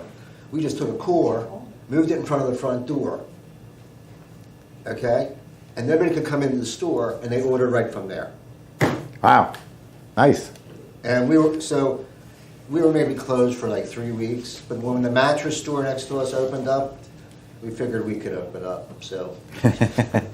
And Jeff, that same store, which was an Italian ice business, was selling waffle cones for Italian ice. That's weird. It is. So anyway, I walk in, I go back a few months later to visit, and the whole store smells of waffle cones, which in an ice cream parlor is very pleasant. Sure. In the Italian ice, it didn't make sense. No. It didn't make sense at all. I said, you got to move that waffle iron from out front all the way to the back, put it by a window, and a big blower. Yeah. Because the smell was setting people off. People think that coffee and ice cream go together. They say that it really doesn't. Sometimes it does, but not very well, because the coffee upsets your brain for the ice cream. I don't know, but it would make me think twice. John, you had a question? You know, if you were going to open a store in a place like Ohio where you got the seasons, provided you could get the different fat content of mix, would you make lower fat ice cream in the summer and then switch to higher fat for winter? No, You no. You've got to make the same. Use Orville Dairy in Ohio is great. You make the same product year round. And my boss once told me, I've been a fireman in different companies, and we have a fireman's weekend celebration type thing. Invite the public in. And I was going to make a low-grade ice cream for the Fireman's Fund because I was giving it away to him. My boss took my head off. I was 22. He ripped my head off. He said, you only sell your very best wherever it is. If you're going to give it away, that's on you. But you always make your finest product all the time, no variations, because that's your reputation out there. Yeah, don't switch. How much a cup of that would cost as an Italian ice of that cup right there? The cup itself? No. The Italian ice, 5 ounces, 10 cents. 5 ounces, 10 cents? Yeah, 2 cents an ounce. Okay. Say that one more time. An ounce of Italian ice. Are you talking about making it or selling it? Selling it. Oh, selling it? Whatever the market will bear. No, not really. I will sell it for this probably about $4. Okay. 3 to 4. Well, I'm in the shaved ice business. Yeah. Okay, besides ice cream, half our business is shaved ice. So we have a cup, 8 ounce, 10. We have 3 sizes: small, medium, large. It's all profit. I mean, it's ice. 99% profit. It's just we ice. make our own ice. Yeah. We make our own ice. We make our own concentrates. We make our own flavors. Torelli's. We make all those flavors in our own business. So we don't outsource our concentrates or syrups. We make them all. And it's a license to print money. Yeah, it is. But when you put in the Italian ice, the first year you'll be 90% your product and 10% mine. And I guarantee you by following year it'll be reversed completely. Because the Italian ice is a more appealing taste. It's got more body to it, more No, I'm oomph. thinking about putting Italian ices in as well as ice cream and our shaved ice. Why not? I would, in the short run, I would put in Italian ice. Let's see about ice cream later, because now you're No, kind we're of... already making ice cream. We go through like 30 3-gallon containers. Oh, a okay. week. Then just go ahead and put Italian ice in. Yeah, I was thinking about that. But do flavors that you're not doing. Do like Jeff's flavors of Italian ice, something that's interesting and exciting. You don't need to do cherry, grape, lemon. Those are shave ice flavors. I made coconut last class with a ribbon of Hershey's syrup running through it. Right. I'm still eating it. I took it all home. It was great. So separate it completely. Make it some really cool flavors. Makes sense. Acai. I can't pronounce it. I know, nobody can. Bless you. I can't spell it. I can't pronounce it. I know. Lorenzo has a question. Yeah, that's a real like millennial flavor. Yeah, if you're gonna like in the summertime when it gets hot in Chicago and certain people it's too hot just to get regular hot coffee, or just instead of an iced coffee, can you make Italian iced coffee taste? Or? Oh yeah, I make a great one, and it'll surprise. I have to tell you, I'm a coffee snob. This cup, or whatever it is, it says Dunkin' Donuts. Yeah. I just like the cup. This is Black Rifle. This is mud in here. This is the best stuff on earth, Black Rifle coffee. So I love my coffee, but when I make coffee ice or coffee ice cream, this will kill you. I'm using Taster's Choice. It's a horrible freeze-dried coffee, but it works so well in ice cream and ices. Those freeze-dried crystals dissolve 90%. That means every once in a while you get a little crunch. And I use a lot of it, and it makes a great flavor. And you know what you do to protect your customers is make it decaf. Taster's Choice decaf. And you tell them that. And you say, now, don't worry about it. You can eat this at 11 o'clock at night, and you won't be up until next Tuesday. It's decaf. It's great. The recipe's on my website, emerythompson.com. Look up coffee Italian ice, and it's there. Okay. Oh, it's great. Is there such a thing as decaf? Yes, there's. You asked the coffees. You asked the coffee. I go to a restaurant and order decaf. I know I'm getting. They're just bringing me anything. No. But I know it has some caffeine. You asked a coffee snob. Regular decaf coffee is only something like 96% caffeine free. There's 4% coffee in it, and enough chemicals to make Dow Chemical proud to take that caffeine out. You look for a more expensive coffee that says Swiss water decaf process. And those beans are washed over and over and over. 99.2% caffeine free. Swiss water decaf. And it's great because I'm drinking coffee up until the moment I go to bed. Well, if you were living where we had Cuban coffee. Oh yeah, you bet. I love Cuban coffee. Put hair on your spleen. I call it Cuban crack. It's Cuban crack. Now, why do you use the Taster's Choice as opposed to like an iRice or a flavor from a Green Mountain or one of the flavor suppliers? Because they're just an extract, and I'm using real coffee. I have done it the hard way, where you buy a coffee.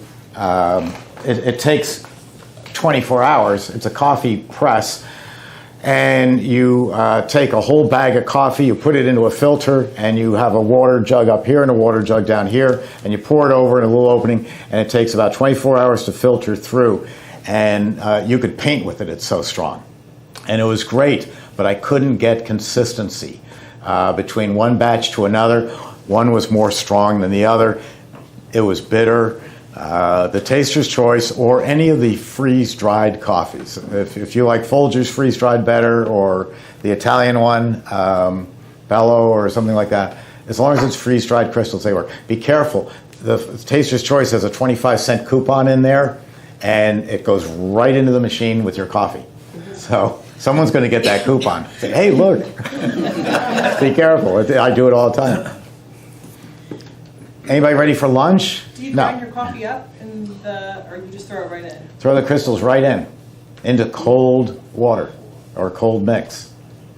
And like I said, it'll dissolve 96% of the time. Once in a while they'll get a crunch, but that's a bonus because all of a sudden, whoa, that was real coffee.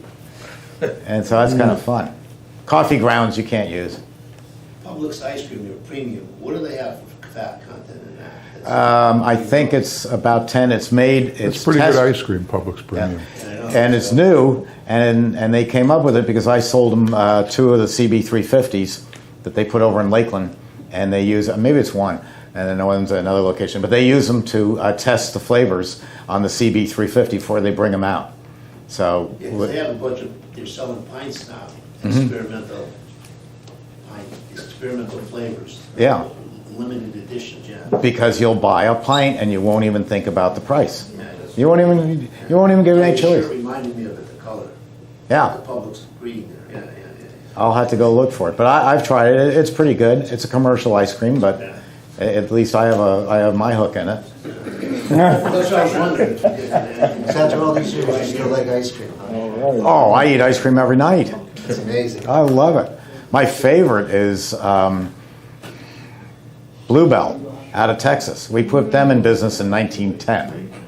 And then I find out, thank goodness, I just got my 2 COVID shots, but I just found out that I'm taking all this zinc, and I find out that high fructose corn syrup practically negates zinc.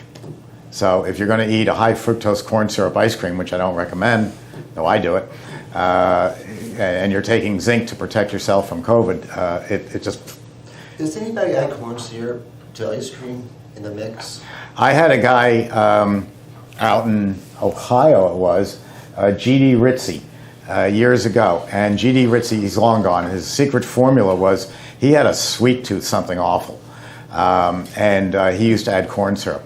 Ben and Jerry's. I don't remember if it was Ben or Jerry, but the rumor mill has always been in the industry that one of them burned out their taste buds doing acid in college. And don't sue me, I said it's a rumor, it's urban legend. And that he can't, and he was the main taste tester and he couldn't taste sweet. So that's why Ben and Jerry is sweeter than Haagen-Dazs. That story is probably all made up. And you're not going to sue me for it. Probably. Frusian Glacia was interesting because it came out at the same time as Haagen-Dazs. It was made in Queens, and it had a rounded bottom to it. So if you put the container on the table, it fell over. But Frusian Glacia, like Haagen-Dazs, which means nothing, was a made-up name because that was the era when you're in my age group, we were all buying Scandinavian furniture. And so anything from Scandinavia, you know, that crummy stick furniture made from teak with cushions that were about that thick, they were horribly uncomfortable. We all bought it. I bought IKEA, so it only lasted 2 weeks. But Frisian Glacier just went away. It was, I think it was part of Sedudo. Scan furniture. Yeah, right, that's right, Scandinavian. I think it was part of Sedudo in New York. But It was out of Brooklyn, right? Brooklyn, yeah, they went away. Oh, no, I just wanted to, I used to like their ice cream. Yeah, it was good. The yogurt business is going away. Sure, because the women finally wised up. It was kind of like the scene out of Mean Girls, where they were feeding her the granola bars that were 4,000 calories a bar, and the young, lady couldn't figure out why she was gaining weight. Frozen yogurt was fat-free. Oh boy, it's fat-free. Yeah, well, it's about 40% sugar, because otherwise it won't freeze in a machine. Right. There was nothing to freeze, so they froze sugar. So you were taking in a ton of sugar eating this so-called healthy frozen yogurt. And I ran into a frozen yogurt store down by Naples. Guy had 6 Taylor machines. And I said, wow, you must be here all night cleaning these machines. He said, oh, we don't clean them, we just put more mix in. They're a nightmare to clean. Yeah, they are. All those soft serve machines are a nightmare. Yeah, they take an hour. What do you say we eat? And then we'll continue. I'll get the lunch. He sure does like his coffee, doesn't he? and we are ready to roll. Okay. So I'm going to make a very simple 2-ingredient ice cream, just 2 ingredients. We call it chocolate velvet, and you'll know why we call it chocolate velvet after we make it, right? Rob? Yeah. And that's it. It's 2 ingredients, and it's probably the #1 seller in your store and mine. Simple to make. The 2 ingredients will be mix. We're going to use 5 quarts of mix. So 5 quarts of mix. We'll put it in here.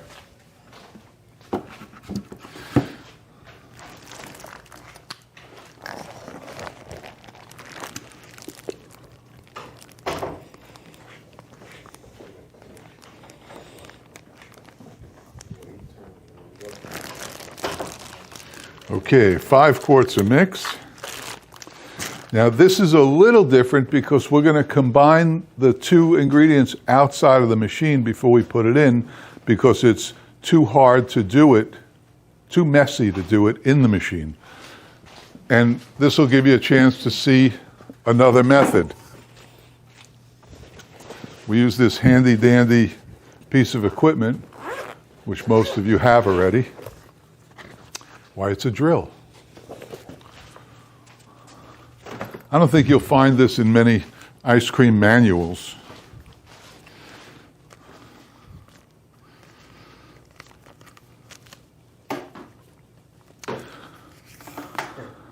Come up here. You. Yes. Don't tell him what to do. He knows how to do this. He knows how to get from there to here. Okay, get me something to plug in, all right? Something to plug in? Yeah. And let's hope I pick the right guy for the job. Huh? You were wrong, man. I know.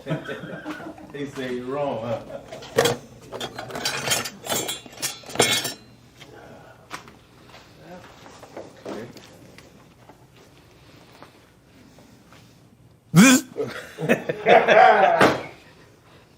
You got me already. All right.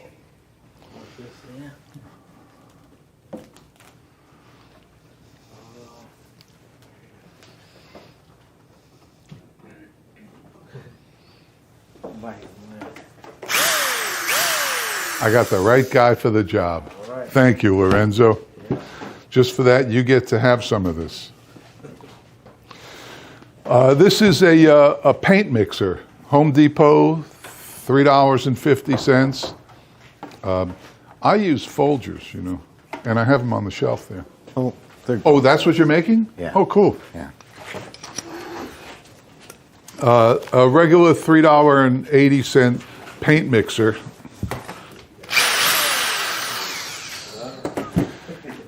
And what we're going to do is we're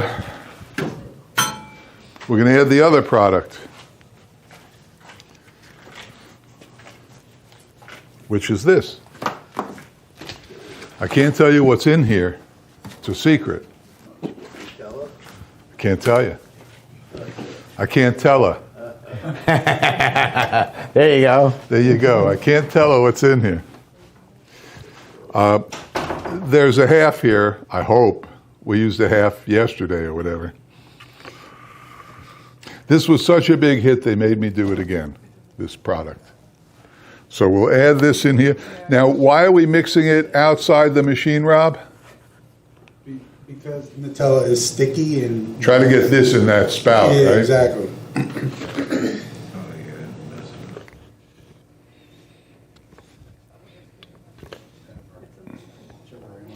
Of course, most of us could sit with a spoon and eat this stuff, right? All day long. I don't like it. Does it taste like Nutella? Yeah, you won't know it's Nutella. Okay. Yeah, it doesn't taste like Really, it doesn't? No, it tastes like that old-fashioned chocolate ice cream. I do not like the flavor. I know Tastes like everybody else loves it. No, I don't. Yes. No, people must love it. We have some Nutella naysayers in the front row here. Might change their tune, right? One of my pet peeves, when people come in, they order a Nutella milkshake, okay? And of course you put everything in the mixer, but the Nutella just sticks all over the, you know, the milkshake machine, and it's just impossible to clean it, you know, you get it off. It's like, It's like peanut butter. yeah, it's, Okay, we're good. We got most of it. Take the rest of that, put your things in, take that home with you. Well, I'm going to take that on the road with a spoon. this stuff I don't even look Put the extra Reese's Pieces in there too, that'd be good. There you go. The Snickers pieces in there. Yeah. It's big in Europe. It's Germany. Oh my gosh, everything is good. All right, so now what we'll do is I picked that container so you can see the change in color from the mixer, the drill.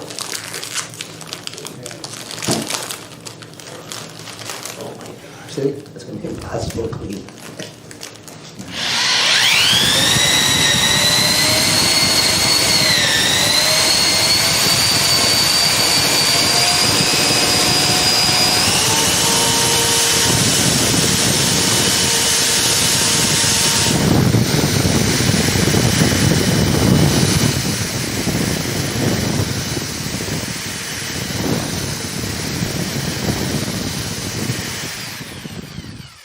It's pretty efficient, this thing, isn't it?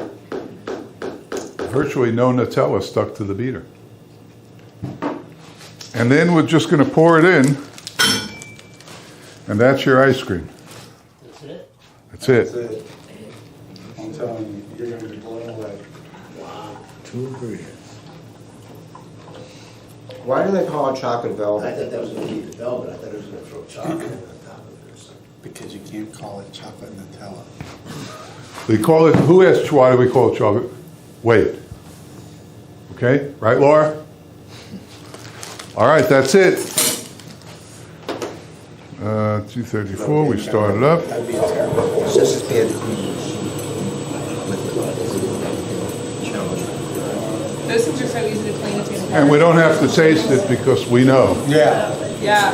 So just full speed ahead. In our class, made it. And that's it. It's the simplest product to make and the most popular. And the class, we had 12 in the class, and every one of them said it was the best. Yeah, so inside is like this spring thing. You gotta spray it. Like, yeah.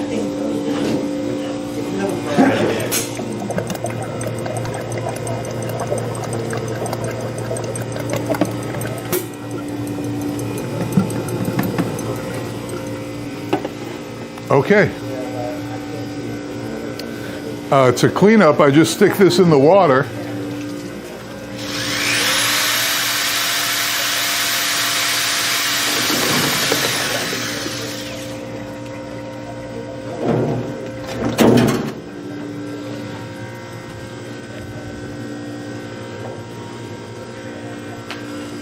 And that's it.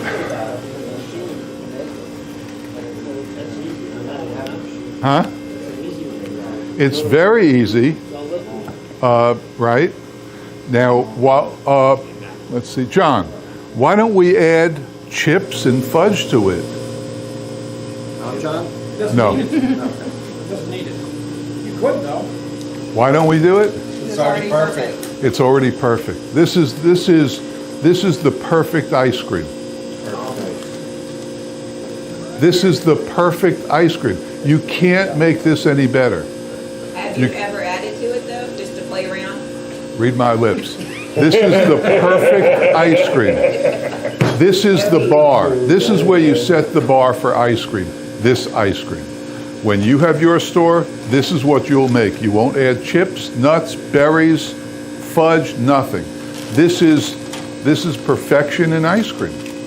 It can't get better. What's it called again? Velvet? It's called chocolate velvet, and that's what it tastes like, chocolate velvet. But you'll see. If you like it, you like it. If you don't, you don't. Have you ever made red velvet? No, I'm not a big fan of red velvet.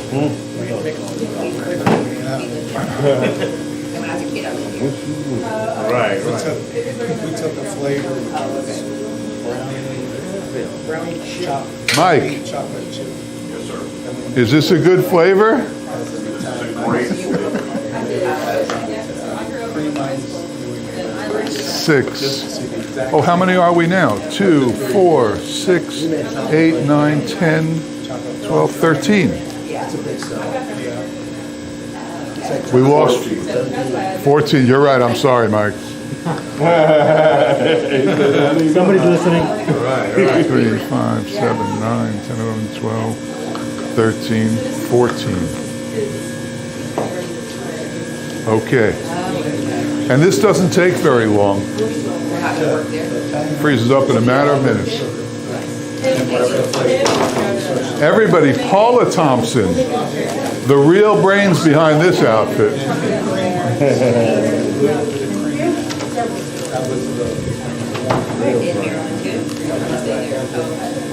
10 minutes.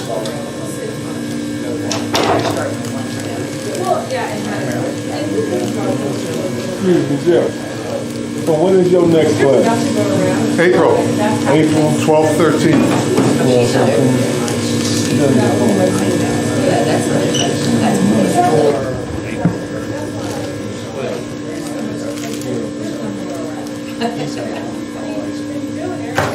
And what is your class cost? How much is your class cost? What's that? How much is your class? A lot. What's a lot? $20? How much? $20? Little more. What's your question? It's $19.95. $9.95. You get an extra if you take double ship. Yeah, my question is this. April 12th. My question is, on your videos, you always take the vanilla mix and make chocolate ice cream. Why not buy the chocolate mix? Not everybody makes it. Sonny Barr makes it. Yeah. Well, Rich didn't make it in Ice Cream Club. What do you think comes out better? Depends on who makes it. You know, when I make chocolate in my book, there are recipes that use regular mix, and to make it chocolate, I use Ghirardelli powder, that's a hell of an ice cream. But I think dairy mix makes a good chocolate. That's why I use it. Oh, I didn't use it. Oh, we used. Oh, listen. Hey, group. This will be different. What did I do differently? I didn't even think about it. White mix Chocolate instead of chocolate. versus I used white mix. Why didn't you say something? Instead of chocolate mix. All right, we'll see how it is. It'll be okay.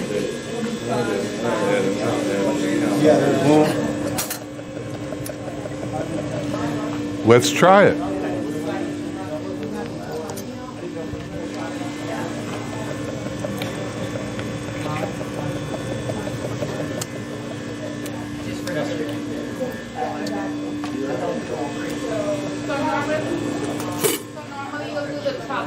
Can't hear you. What? Normally you'll do the chocolate mix with the Nutella. So that's the perfect recipe? What? The chocolate mix with the Nutella, that's the perfect recipe? Yes. However, this is in my book with using, what do you need? Well, I was gonna look for the mix, I didn't know where we put it. The Well, chocolate. it wouldn't be in there. That's not refrigerated. Like jokingly, Trev It doesn't matter now. But I would use the Ghirardelli sweetened chocolate powder that I buy. Comes in white and brown. And I would use that. That makes great chocolate. Can I have those? No. Thanks.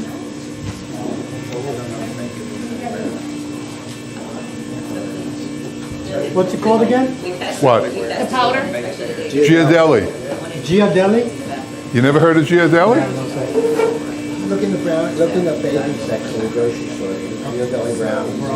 Oh, there. Okay, okay, yeah. Oh, okay. So if you do add chocolate powder, we use I saw we call Hershey's regular powder and we call it the dark powder, which is better. Never used them. That's the one we use for grandma. I guess that's more like the dark powder.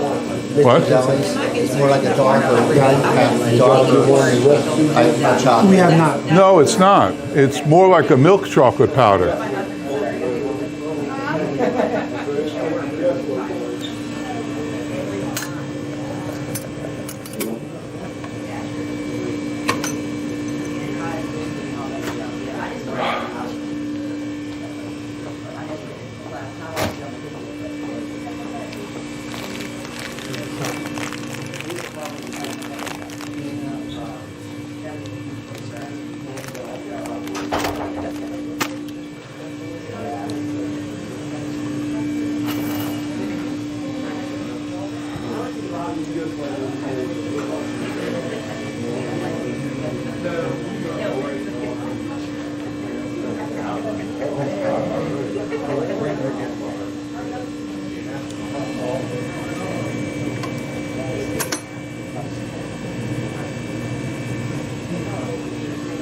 Close.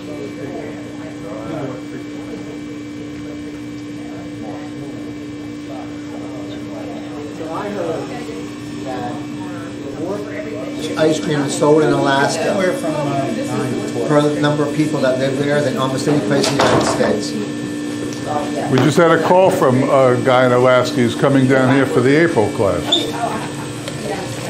He just called 10 minutes ago. But they sell more ice cream per person than almost anywhere else. That's unusual. It's like booze and the buns. Well, Maine is the most biggest selling ice cream region. Yeah, Northeast. Sorry, Northeast. Yeah, down north where it's cold. That's cool. Yep.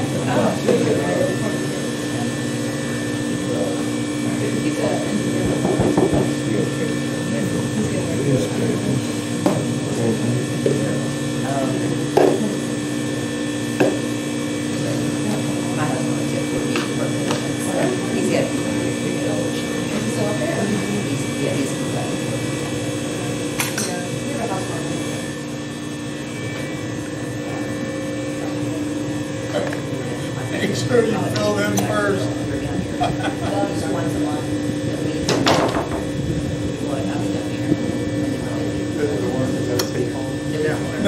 How is it? I haven't tasted it yet. Ah.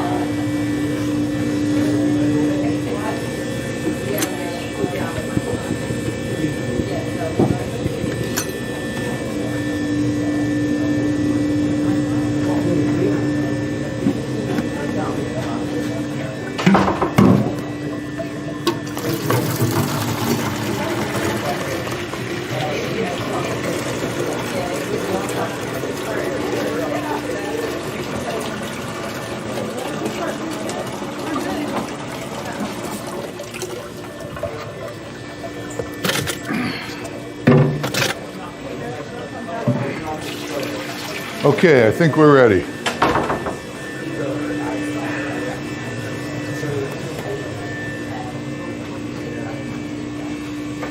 What are you making? Coffee Italian ice, like the Perfect. lady wanted.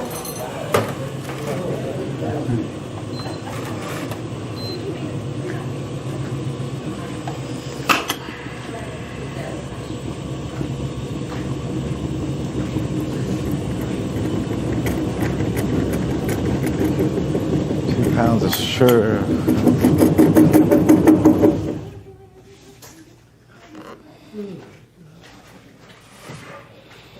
Don't fall asleep. We're almost done. It's the sugar. It's the sugar? That's what's making him fall asleep. Ah. Why am I beeping? Let me go find out why I'm beeping.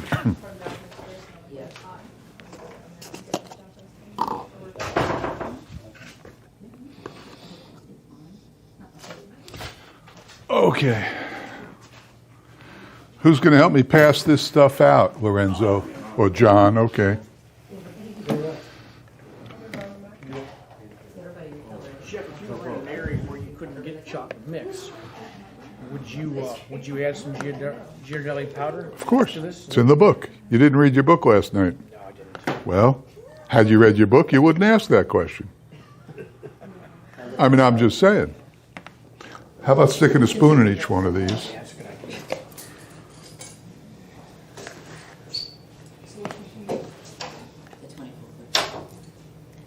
No, Steve? No, Steve. Steve who? Go ahead. So who was Emery? Emery was Steve's grandfather. You say he was same thing. actually Oh, put it on there. working for a department store in Lower Manhattan. He was making ice cream, turning it by hand in the basement. Trains He lose. just was No. tired of making But it you by get hand. He there. was exhausted. So after get a there. long hard day, he went You know, to you his came in from the garage, bullpen. the famous garage store like Bill Gates and them, and he started tinkering away, and in 1904 he invented the batch freezer, but it was in a vertical form. Right. And that was filled with what they called a brine solution.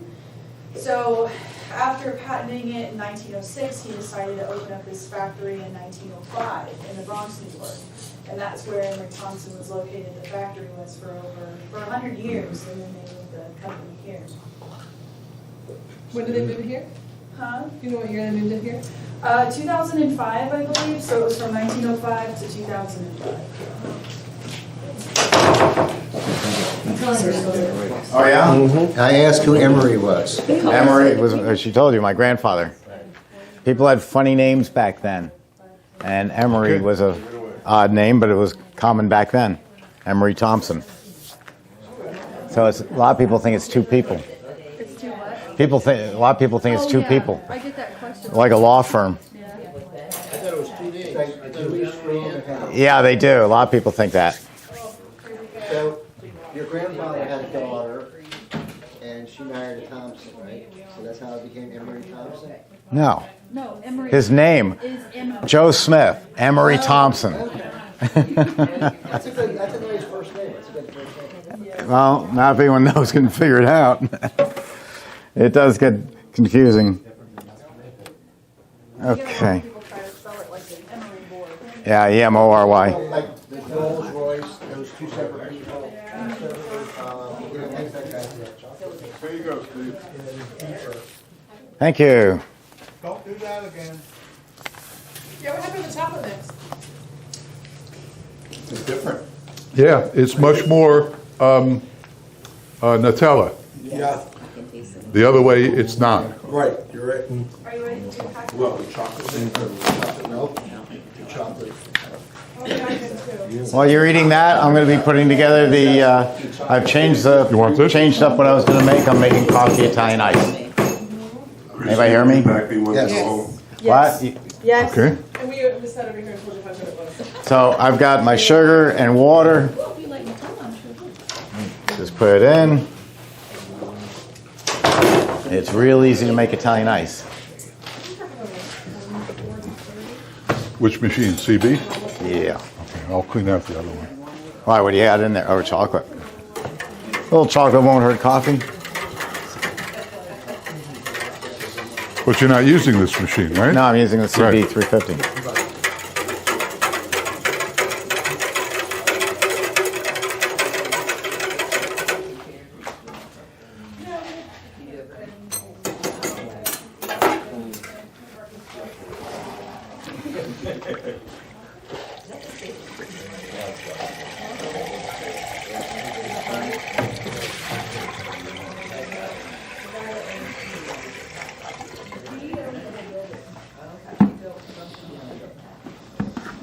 Okay. Are you all watching your coffee? Okay. Do I need to rinse this? I'm using this one. I don't know. I'll just put a quick rinse through. Yes, we do need to. I'll get it. Because it had the Snickers pieces in it. Okay. I'm not worried about little Snickers in the No, coffee. it would complement coffee, that's fine. But we'll do it anyway. One rinse. All right.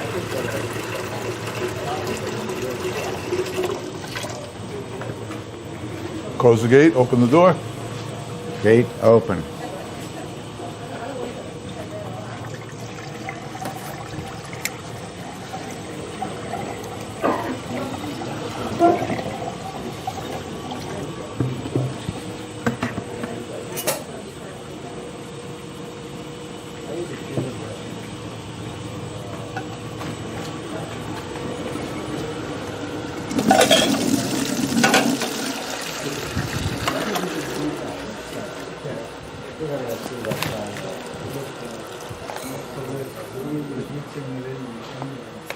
You got everything?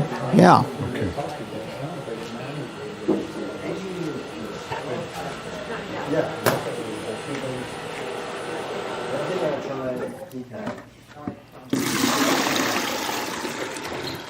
Okay, so I have my taster's choice.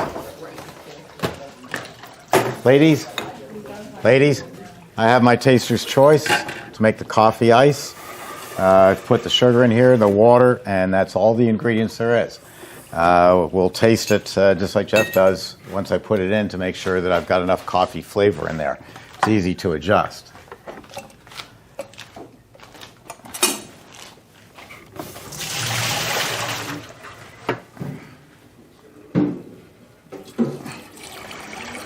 So do y'all feel like you could do this?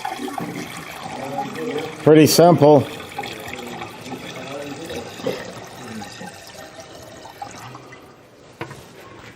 Okay. Go to home, make ice cream, more recipes, Italian ice, start.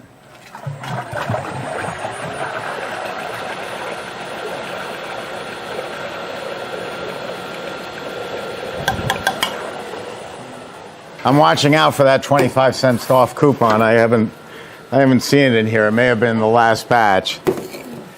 But we'll give that a second or two to run. Excuse me? It's an extra ingredient. Oh, yeah. And it's a bonus if you get it in your ice.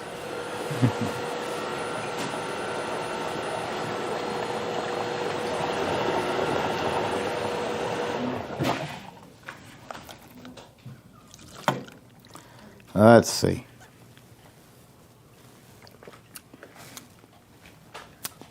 I'm going to go for more. And I'm going to go for more sugar. Always good. Okay, 2 ounces more.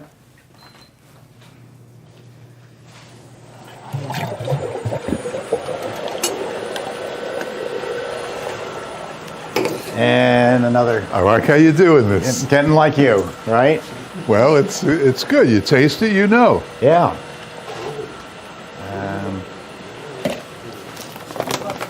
Yes, sir. 350, that leg, is that the one that we could purchase here, or is that modified because it has wheels? Is it the same one we end up getting? The Same blue one. Same one. Same one with the wheels and everything? Yeah. Except yours won't have coffee Italian ices in it.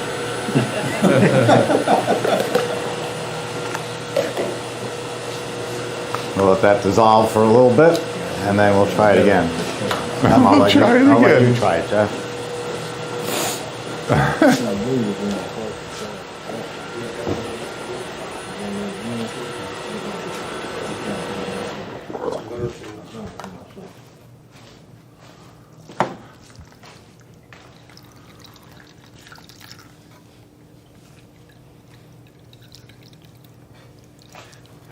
I'm going to need Yes. a container. The Yes. cup is the. Yes.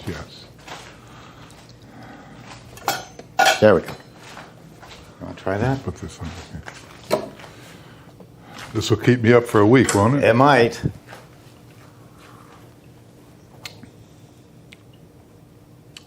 That's good. As is? Yeah. Okay. We hit start.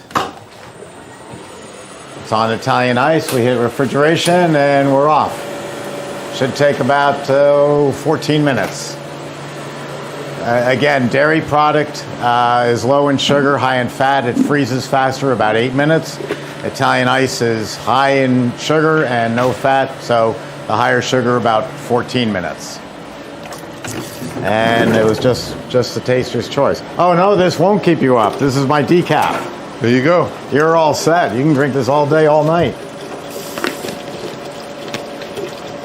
So that was, if you want to write it down, 3 quarts of water,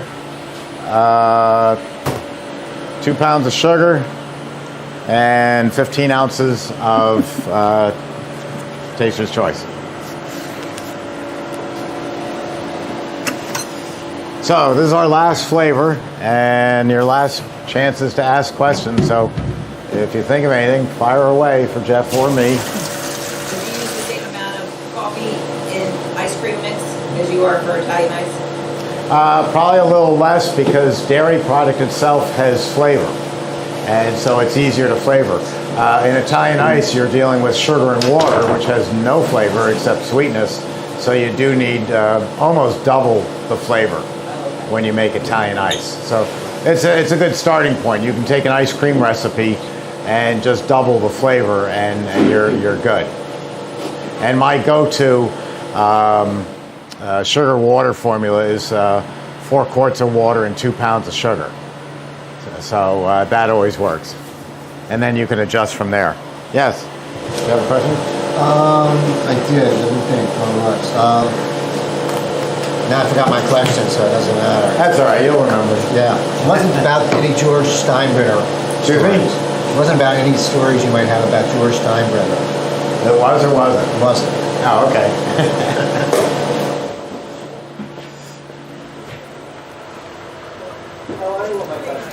Yeah.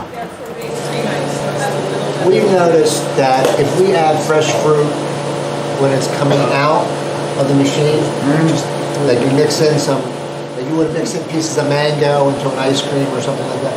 We've had some issues with some of the fruits freezing. Yeah, because it's just fruit. If you want to use fresh fruit outside of the machine, so where it's going to be real fruit, if you make blueberry ice cream, you're going to have little marbles in there if you're adding it as it's coming out. So what you do is you take an oven tray, like for French fries, and you lay out your fruit. If it's strawberries, you cut them in half and expose them. If it's blueberries, there's another way. But let's say it's the strawberries. You lay them out, and then you cover it over with a light layer of sugar. It's called sugaring the fruit. And you put a light layer over it and let it just sit overnight. They'll absorb the sugar. So now it's not just a strawberry, which is high moisture content. It's got a lot of sugar in it. For the blueberries, it's easier to put them into a container like this, or something smaller, a quart container, with a little bit of water, equal water and sugar, and mix it up and put it in the fridge and let it sit overnight. It'll do the same thing. It'll go through the membrane of the strawberries or mango or whatever else you're doing, and sugar it. We bought some cans of strawberry junk crap that put in ice cream, and that stuff freezes. It's like a gel. It's like like a jelly preserves type of thing that we put in there, and we noticed that also freezes as well. Well, since it's probably high sugar content, but I don't know what's in it since it came in a jar. It's probably got a lot of stabilizers in there to hold it together in the jar until you go to spread it out on toast. Now, if you just mix an ice cream and you throw fruit in there without covering it with sugar and the blades blend it in, you still could have that freezing problem? Or? No, because you don't have any big pieces. Anything. If you put whole walnuts into this machine, it's going to break them into quarters. But let's say whole walnuts are $30 and quarter pieces are $10. Why put $30 pieces into a machine that's going to grind them into $10 pieces? just buy the $10 pieces and they won't get any smaller because they're already down to like that, so they won't break up any further. So you save money and get just the product you want. It's great. Anybody else? I think we've worn them out. I think so. They're looking very They got tired. tired quick. Yeah, they did. So when is this going to be posted on YouTube? I want to see myself. Next week. Next week? Yeah. You don't want to see us. No, I know.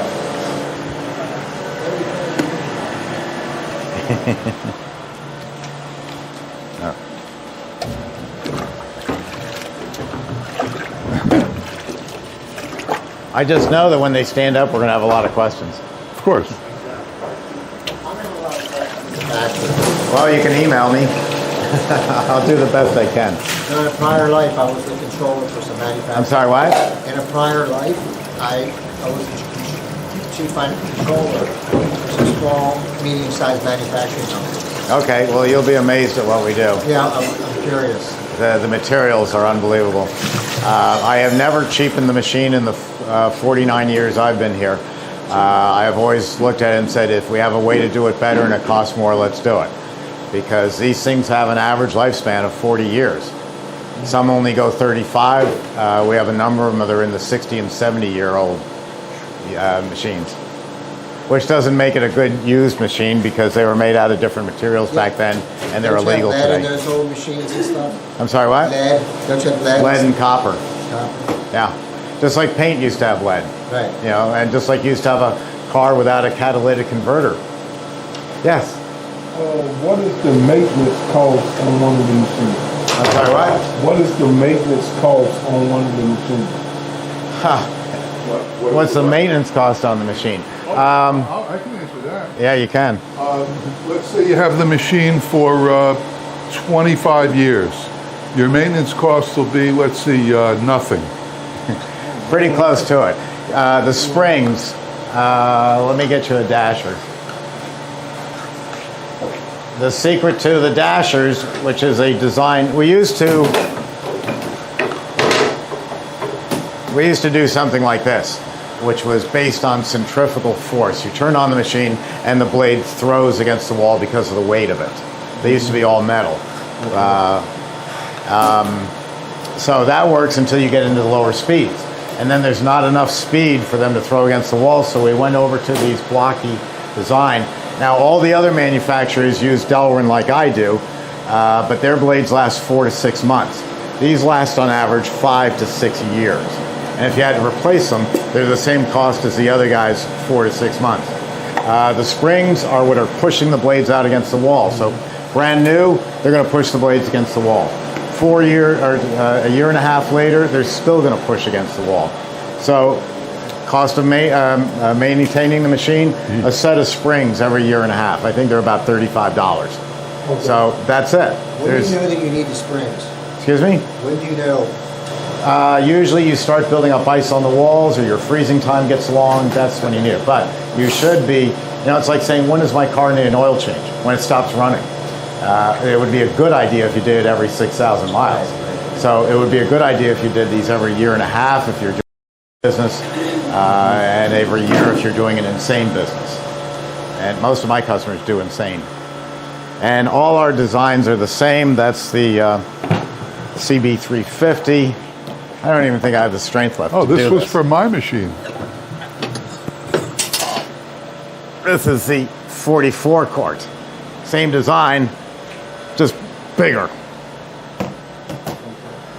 And you know all the metal here and everything? No, this is bar stock. We have, the doors are castings and they're made in Wisconsin at our foundry out there, Waukesha Foundry. Give me 100 curls on that. Yeah, not with my frozen shoulder, I can't. Tell Paul to call. I'm going first. Okay. Yeah, I'm calling to make an appointment. What do we got? We got 9 minutes. We got time. So why did you go away with the metal blades? Because they wouldn't throw against the walls at lower speeds. And high speed was fine. Yeah. So the old machine like he had without all the dials, the metal blades would have been fine. We stopped making the metal blades because they had dairy metal in them. They were lead and copper. This was mine. Yeah. Those had to be resharpened once a year. Maybe. But the other ones, 5 years. So which would you rather have, a 5-year blade or a 1-year blade? Didn't you say they have to be dulled? Yeah. Yeah, not sharpened, dulled. Dull them. Yeah, they get sharp. Because they hone as they go around. But we do everything we can to make the machine last longer and less maintenance, and that's what we've done. Very simple, very rugged. And the other reason, what the net effect of all this is you cannot find a used Emery Thompson. Now, I defy you to. If you do, get me the serial number. And when I get it and it's 32,846, I'll say, great. I was 13 years old when that machine was built. Which is really nice, but if you're going to run any kind of business and you think the shirts are important, you think the signs are important, certainly the dipping cabinets are important, the location is important, it's all for nothing if you don't have something to sell. So I told a person who I knew was looking at a used machine, I said, yeah, you can. I don't recommend it because it's already 35 years old. It's not legal. But if you buy it and it goes out on you July 3rd, I promise you I'll have you a new machine the 3rd week in September. In other words, the guy would lose his whole $100,000 investment. He'd be out the window because his machine went down, and you can bet your competition isn't going to sell you ice or ice cream. Not in a million years. So you look at the business and say what's important. When I was a young salesman, the most important thing to me was my briefcase and my car. I mean, I didn't need a Rolls Royce or a Bentley, but I needed something that would get me from the Bronx to Brooklyn so I could go sell you a machine, and then I needed a briefcase to carry the pieces of paper in it. But other than that, I didn't need a suit. I didn't need fancy anything. I just needed a car that would get me from point A to point B. You need to get from point A to point B in making your product. It's the critical. These are the Hobart of ice cream machines. No, these are the Emery Thompson of ice cream machines. But you understand my comparison, because the old Hobarts, you could throw a grenade in them and they would still work 5 minutes later. I got to tell you something, not for nothing, but this guy will easily make you $1 million. It's a ridiculous no-brainer. A ridiculous no-brainer. And I make nothing when he sells a machine. We have no business arrangement. No, we don't. I'm just a guest on this show. And his machine obviously made me more than $1 million. It's simple. It's just a simple no-brainer. If there's one piece of equipment you need to do everything that you have to do and make all the money and make your life simple, it's sitting right in front of you. All right. Isn't that nice light colored brown? So let's see what this tastes like.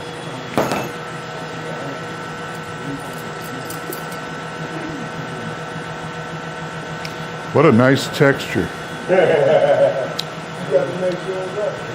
I love you folks, but I'm taking this. That's the best part. That's the taste. Yeah. I would have added a little more sugar to this because the flavor is good, but it's not as strong as I want. And the extra sugar, sometimes sugar doesn't necessarily make stuff sweeter. It brings it out. It brings the flavor out. And I'd say this is about a ½ pound short. I wish I were a ½ pound short. I'm getting there. I thought we were going to make salted maple syrup. Make what? Salted maple syrup. Yeah, we just didn't do it. It'll be in the April class. We'll make that. We'll make, what did you call it? Salted maple. That's right. Yeah, I looked at it and I realized, see, you know what was the problem? We had Snickers left over. And we had Nutella left over. So I had to make those two. And then somebody said black raspberry chocolate chunk, Laura. I'm pretty sure it was John. So that's what we made. So if we're going to make salted, do you just take the bladder with salt and... I don't know. I never did it. So we'll have to, it'll experiment. Okay. On the videos, which we didn't have time for this week, I show how to make a flavor on the counter so that you don't have to test in the machine. You know exactly what to do. And we make it on the counter, you add proportionally, you taste it, it's good, and then you multiply, and we have our formula. I can find that on old videos. Probably not. Probably not. Make one and send it to. What? You'll make one and send it to. Probably not. Probably not. You know, you can email, who bought that thumb drive? Jeff bought it and Kevin. So email one of them. Oh, it's on a thumb drive. Yeah, it's on the thumb drive, which was filmed at my store. Oh, okay. You're doing good. It's a little weak. Yeah, just what I need, a little more ice cream. Yeah.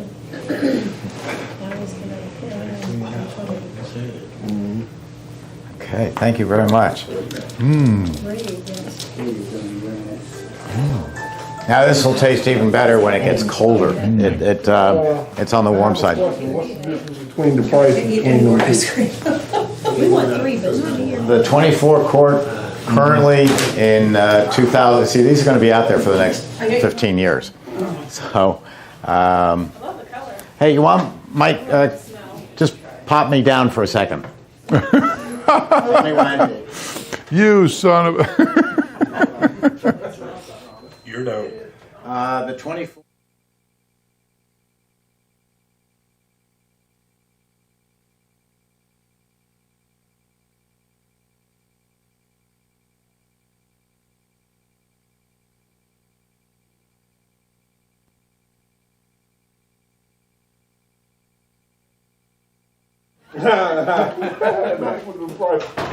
Oh, people call up and they say, I saw your price list and your machine was $2,843. I said, yeah, and my Mustang was $3,900. It was 1963.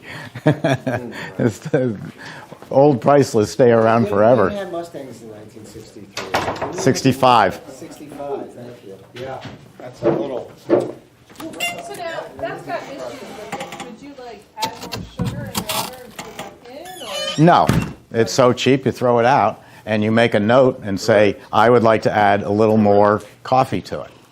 I've thrown out more ice cream than most people have made. Yeah. I mean, why bother? It's a product you're selling. Like it comes out wrong. It's something just so you're certainly not going to sell it. Right. So what do you do? You can't like you said, you can't put it back in. Who wants to? Who cares? There's so much money in this business. I mean, the profit. We went over all the numbers yesterday. The profit's stupid profit. It's stupid profit in this business. You take it and you sell it to the dog treats. Or just give it out as samples. Oh, I'll remember that next time I'm buying dog treats. What's the name of your business? They make dog ice cream. I'm hearing it. I was just going to see if this would push out. No, she'll loosen up. She's pretty full. All right, well, thank you very much. Good to see you. Yes. Okay. So what is the markup on the back of ice cream? It's whatever you want it to be. My average Italian ice using high quality fresh fruit, cane sugar and water is about $9.50 for a 3-gallon tub. Okay. So then you price it whatever you can. Okay. I'll tell you a quick story because I've got stories for everything. I had a gentleman who had a beat up old truck and not a lot of money, so it was Easter time and I let him come in here and make ice on my machine so he could go out and sell some and make some money to live on. And then his business started to grow. He was going around to all the lower income parks in Tampa and selling his ice. And he would sell it at a low price. I think it was $1.50. And he did well, and then the Tampa State Fair came along, and the young man was a genius because he's at the Tampa State Fair. At fairs, you charge more for everything, right? So how do I know how much to charge for this ice? He looked around and he said, well, a medium-sized Coke or Pepsi sells for $4.50. My product tastes equal to or better than a medium-sized Coca-Cola or a Pepsi, so he charged $4.50. And for 5 days, he's selling for $4.50. And for 5 days, his ego is getting bigger and bigger and bigger because now his product isn't worth $1.50, it's worth $5.50.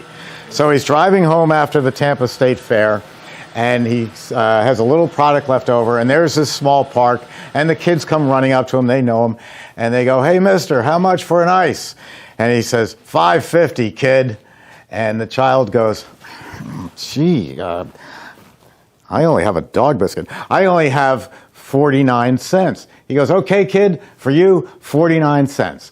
Because he knew he was making 39-cent profit.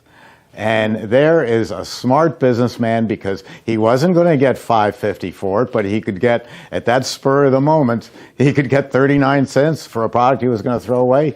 And, you know, they weren't going to remember it forever. So he changed his marketing on a dime, which don't ask me to do, because I don't. You know, we bring down Moses from the mount, and he chisels in the price list every year, and that's it. But it's what you want to start at a high price, because you know what, we all grew up and we all knew, at least us men knew, that the Chevy Impala was the exact same car as the Cadillac Seville. The only difference was a lot of chrome and a whole lot of money. So you could buy a Chevy Impala and have a great car, or you could buy the Cadillac Seville. You buy what you can afford. And the point was, how do you prove that the Cadillac is worth $6,000 more?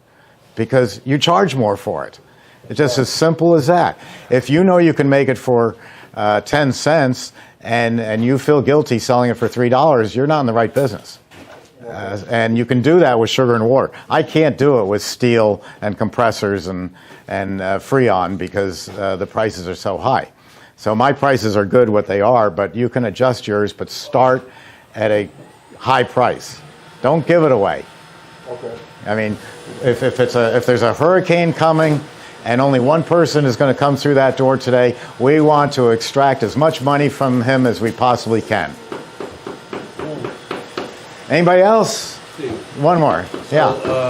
One last question. So the machine, like what me and Mike is doing, distributing it, is it good to work up? Let's say the $11,000 one. Will you burn it out by working a lot of hours? You'll never burn out the machine. You'll burn out yourself. When you get to 18 hours a day, 7 days a week, as I tell people, if you're working 18 hours a day, I don't care if you're... How long does Rita runs their machines? I don't. 20 hours a day? Yeah, that's right. We're in 171 countries. Most of them are paying $2 a day labor. So they run them, they buy a small machine and they run it 24 hours a day. But I don't care what job you've got. If you're digging ditches and you're working 18 hours a day, you're making some real money. So it all comes down to, number one, what can you afford now to get into business? Instead of saying, oh, well, I'm going to wait another 2 years and buy the bigger machine. No, buy the CB350, get into business, work long, hard hours, and you'll either open up a second location, or you've got a relative you want to get rid of, and instead of putting them in cement, now what we do is we give them our CB350 and move them to Alaska. And it works. I moved my sister to Australia. But, oops, I hope she's not watching the video. But you, flag the tape. But anyway, you buy what you can afford and you work at long, hard hours, and then when you make a lot of money, you buy a bigger one to cut back on the hours. This $15 an hour going to higher than that is going to be a lot of trouble for small business in the future. So get as much use out of the hour as you can, but don't overbuy. Yeah, it does. It's simple. So are you training a fourth generation successor? No, all my kids are professionals and very happy at their jobs, and they look at me and they say, I don't want to work that hard. And I think to myself, I don't want to give you all the money I'm making. So it's a fair trade. But you don't work hard when you know what you do. No, not at all. I wake up in the morning and I am excited to go to work, and I work till 10 o'clock every night, 7 days a week. And you're wired from all that coffee. Oh, well, I would be wired if I had no coffee. We're a very valuable company. Someday someone will expand the brand by buying us and take it even further. I can't do the worldwide that I want to do. I'm in 171 countries, but I want to do more volume. which I can't do because that takes a dealer network, and I don't use dealers. I sell direct to you to get you the best price. And that's the way I'll always do it. My father lived to be 100, and he worked till 93, until the New York Police Department came to us and said, you got to take Teddy's car away, because he was driving down from Connecticut, and there's a split in the road, Cross Bronx, Bruckner Expressway. And every once in a while, he'd miss the split, and he'd be off on the Bruckner over to Queens. And 39,000 cops, and they all knew Ted Thompson. And they would pick him up over by the Triborough Bridge, and they'd call my secretary, we called him secretaries back then, administrative assistant, and she'd say, where's Ted? Well, he's over by the Bruckner. Okay, turn him around, send him back to Connecticut. Or he's at 3rd Avenue in the Bronx. Go ahead, send him on to Jerome.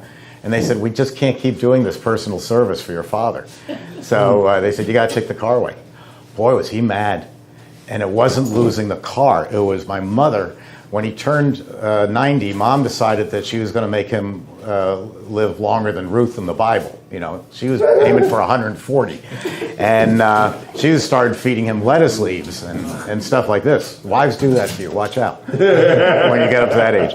And so the poor man was on this diet, and he loved his car because in the trunk were bags and bags of chocolate chip cookies, Hershey candy bars, Hershey Kisses, Whitman's Sampler, you name it. He had a candy store back there, and they lived in a ritzy retirement community in a parking garage, and he'd walk around the house like this.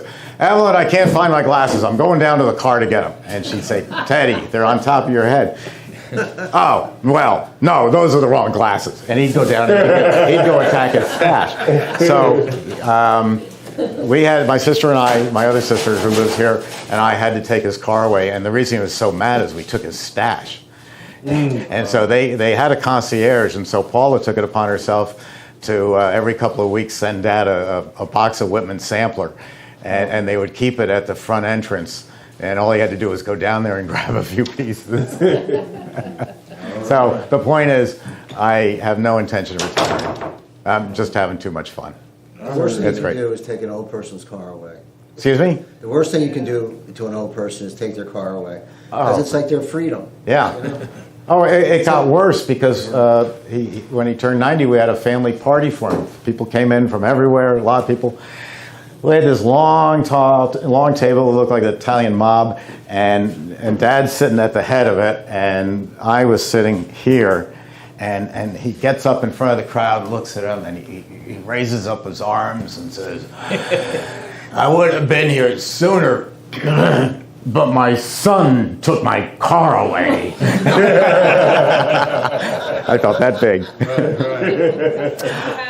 Do you have the next legacy? Do you have When I asked that question? No, that's what they asked. No, our company will end up part of another company in the ice cream industry somewhere, sometime. So we will continue forever. We're a very valuable brand and much sought after. But I'm not ready to go anywhere. But eventually you'll sell it. Well, I can't work till I'm 100. Yeah. But I actually am, because when I finish doing this, I have a second business, which is called Stefano's Brooklyn Ice. Ice the way you remember it. It's all trademarked. That's how much I care about Italian ice, how much I know it's the best thing you can do. And we're all set to sell wholesale Italian ice in South Florida. We have another house over in Jupiter. And I have systematically convinced all of my wife's relatives to move down from Long Island to Jupiter. And we have a couple more to come down, and then we open up Stefano's, and I'm just a silent partner while they run it. But that way I get, I like her family better than mine. And this way I get them all in one place. It's going to be great. So, no, I'm already trademarked, licensed, the whole works for Stefano's Brooklyn Ice. So you'll see it someday. Working on that exit strategy. Wholesale ices. Oh yeah, I'm never quitting. I mean, I've got some friends, they work for big corporations, they retired at 65. And they said, so Steve, when are you going to retire? I said, what am I going to do? Move to Florida and sit on a beach? I'm already here. And I already have the house on the beach. So, huh? And you're opening another store. He stayed retired for 10 minutes. He literally called me 10 minutes after he sold the business and said, you know what? Oh, yeah. I think I'll open up a business. I go, okay, Jeff, I'm sorry. I'm surprised it took you that long. So we'll give you a tour of the factory and bring everything with you because the factory tour ends in the parking lot.